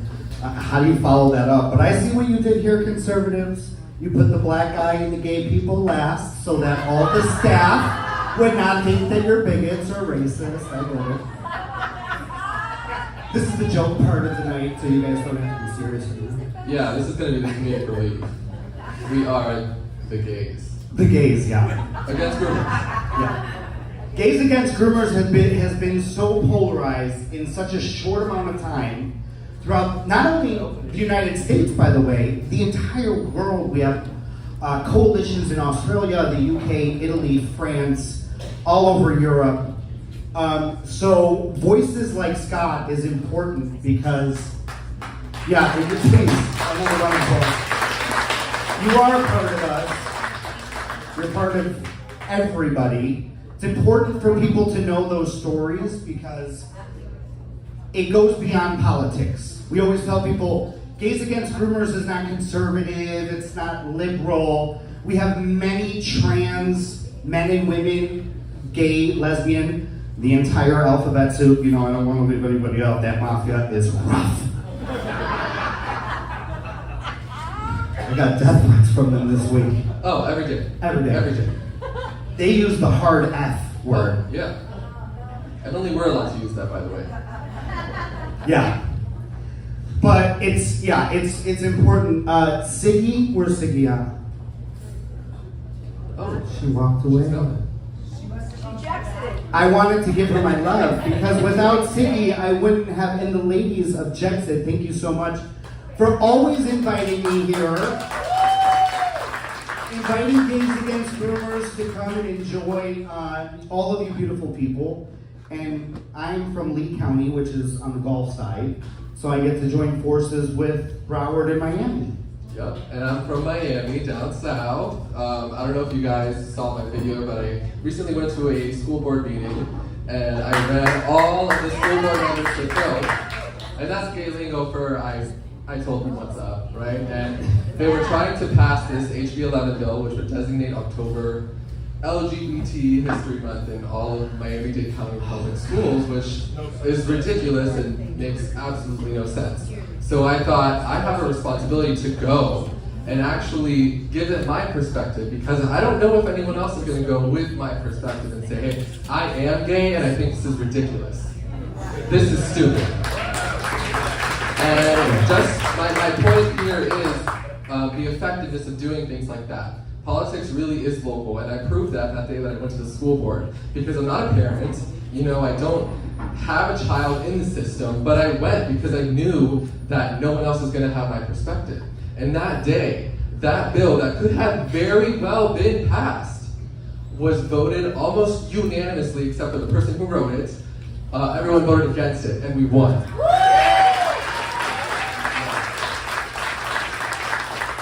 That's how important it is to have the local politics, right? And what's important too is it pisses me off a lot because I always say a big majority of the LGBTQ I said, oh my God, we're saying. I was saying thank you for introducing me to JEXIT and all of the beautiful people there. Thank you.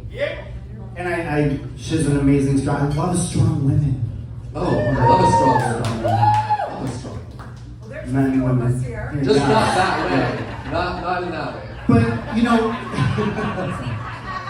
you are a jokester.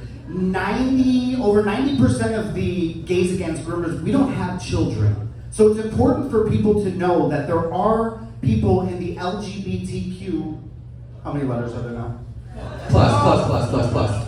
It's like the Amazon Plus for gay people. Oh, yeah. Disney Plus, Amazon Plus. We've got a plus for everything. Yeah. We have people we have gays that are fighting for your children that don't have children. So it really ticks me off when I see parents that have kids that won't go and do anything about it. Lazy. Like, girl, I don't have any kids, and here we are. So, what's it gonna take? Is it gonna take your child just coming home a different gender for you to do something? It's gonna take people like Scott. It's gonna take people like Scott and Florida Fathers for Freedom, Moms for Liberty, which is. Thank you I love joining forces with y'all. I've met Moms for Liberty all over the country now at this point. Illinois, Phoenix, Arizona, Wisconsin. I mean, they're everywhere. So thank you for all the things that you guys are doing to protect children as well.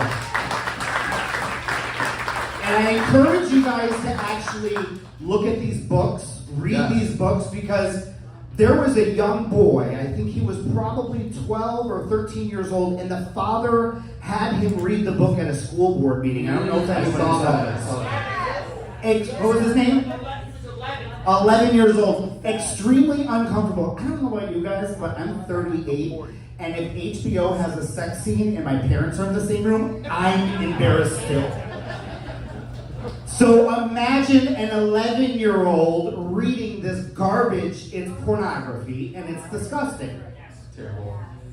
Don't worry, Gays Against Groomers are also looking out for you, I promise. We are, yes we are. And to piggyback off of that, today, earlier in the morning, I spoke to Gays Against Groomers leadership, and I asked them, I'm going to this event, and I want to make sure that I get our message across. If there's absolutely one thing that I cannot miss that I want everyone to go home with, what will it be? And I asked everyone in GAG leadership, which is the acronym.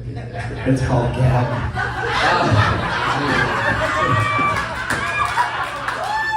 Did anybody ever put that together? Did you guys think about that? Or were you scared to say something because then you'd be homophobic? I think, do I have a lesbian couple back here? Or no? What's your pronouns? I'm just kidding, we don't do that. America first, that's my pronouns. So I asked, what is the one thing that I cannot forget and that I can remind everyone? And this is not because the name of the event, but one person specifically told me, you need to make sure that the parents feel empowered. And what he meant by that is, so apart from being this LGBT organization protecting our own community, and separating ourselves from the pedophilia and all of the perversion, right? Apart from doing that, our biggest mission here is to empower parents and to be the resource for you guys to go out and say, look at what I found on Gays Against Groomers website, because we have resources, tools, we have a research page, we have FAQ page where it answers basic questions like, why are you so against LGBT teachings in public schools? Things like that, because a lot of times we know we disagree with these people, but we don't have the talking points. And that's what we provide to you. And we give you the tools and resources to go out to school board meetings, and we teach you all. It's all on our website.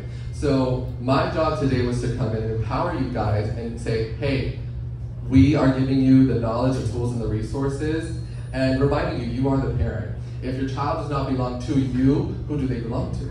Right. Very well spoken. 100%. And I encourage you guys to go on the website and look, because we do have a lot of trans men and women that are detransitioning. It's important.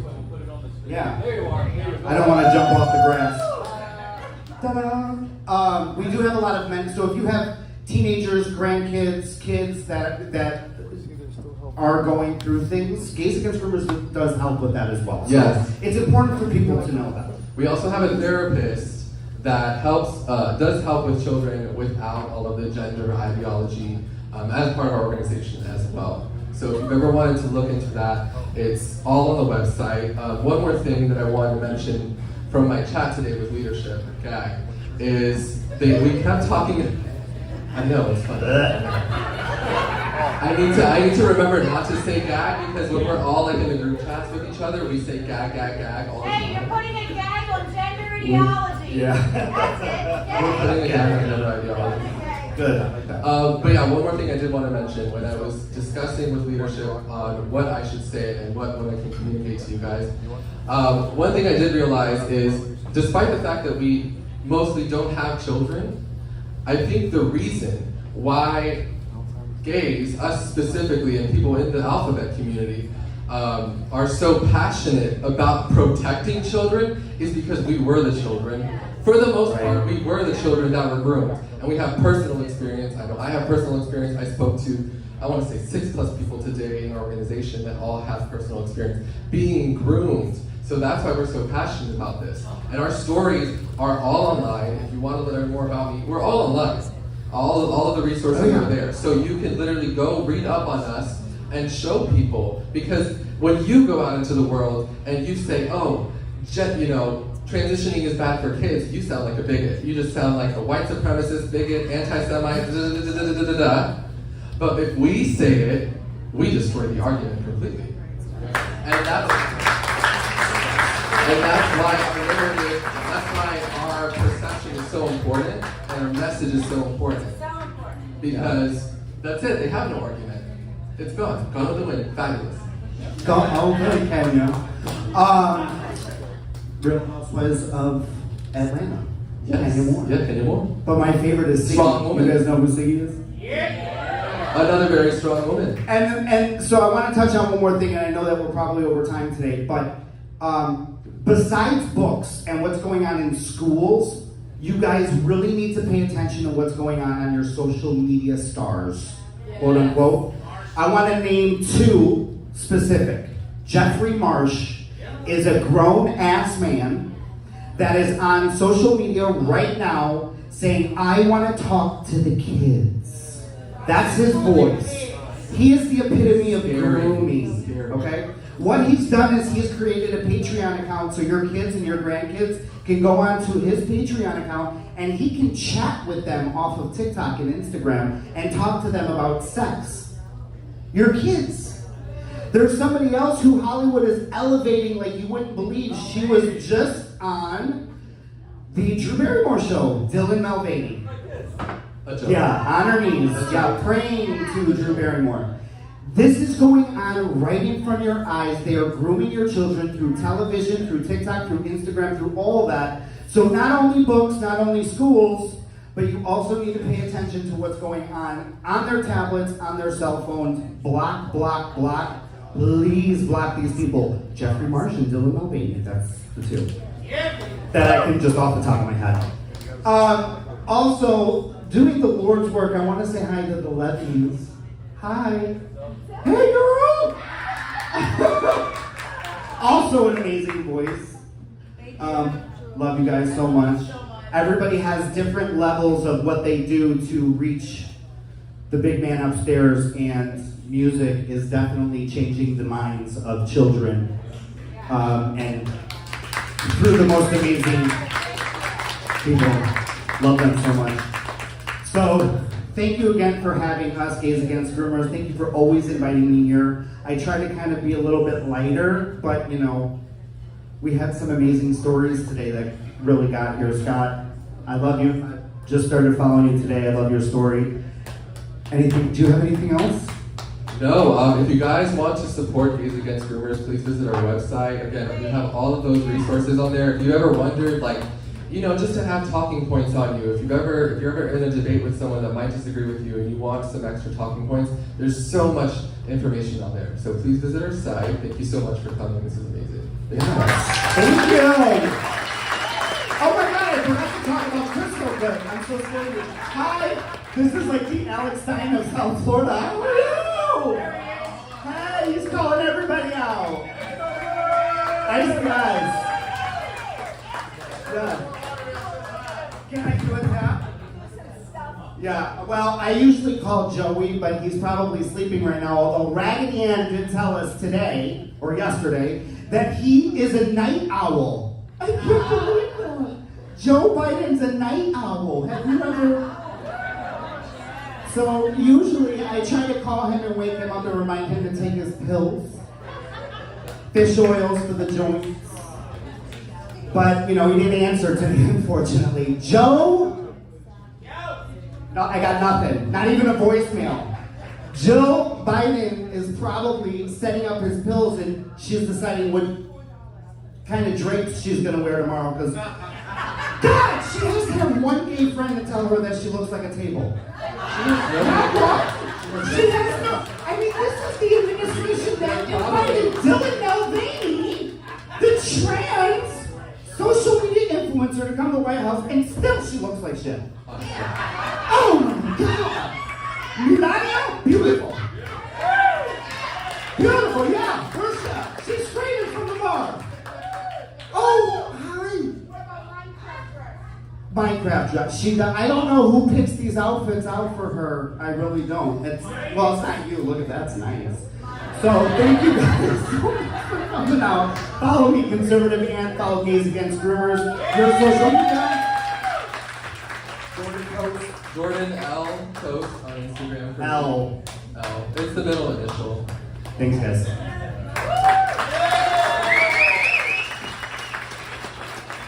So, this was wonderful. Thank you so much. We are going to have a brief question and answer period. Just a couple of things. Please don't rush out of here without taking care of your tab first. It has happened to us in the past. We are going to have a raffle before we go to the question and answer period. So I'm going to pick a ticket here for the hat, and the number on this is 539-0849. 0849. 0849. Yay! All right. Yeah, I'll take it. Okay, very good. So we are going to have the question and answer period right now. Take a few minutes. We don't have time to answer all the questions, but we will do about a 10-minute question period. Elon, will you please come up? All right, so here we go. So we have one question here. Yes.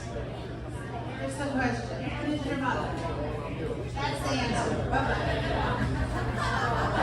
First off, I just want to thank everybody for coming. Please make sure that you guys are hitting the QR codes, because what we try to do here today is not only provide transparency, but give every parent a place to go if they want to fight. So if you're a mom and you want to get involved, Moms for Liberty. If you're a dad and you want to get on the forefront, Florida Fathers for Freedom. If you're part of the gay community and you want to separate yourself from this indoctrination on our children, Gays Against Groomers, JEXIT is doing great things. The American Patriots Club, please make sure that you get involved. Does anybody have any questions for the panelists that came up and spoke today? Feel free to come up and we can address those. If not, thank you guys so much for coming. We really appreciate it. Please follow us for more events. I hope you guys all enjoyed yourself. Thank you so much for all the speakers. And if all the speakers can come up to the front so we can take a photo together, that would be awesome. And thanks so much for coming once again. Appreciate it. I think we have a good time when our speakers are playing with all the music that we play.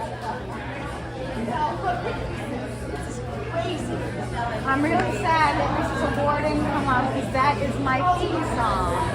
Every time I'm there, we're doing a tap.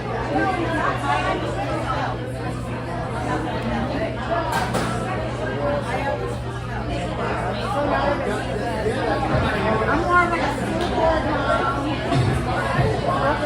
Get out of here. Get out of here. Hey. I'm not going to. I am like huge fan. I adore you. No, go ahead, man. I wanted to say that keep doing what you're doing. I really appreciate it. Thank you.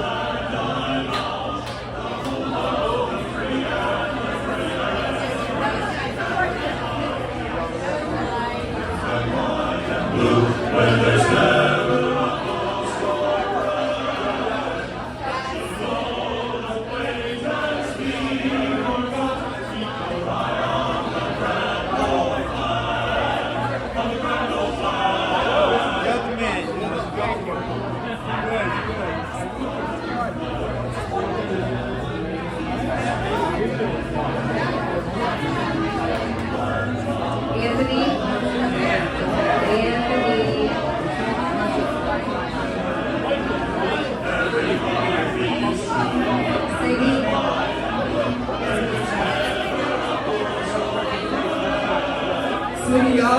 Group photo, please.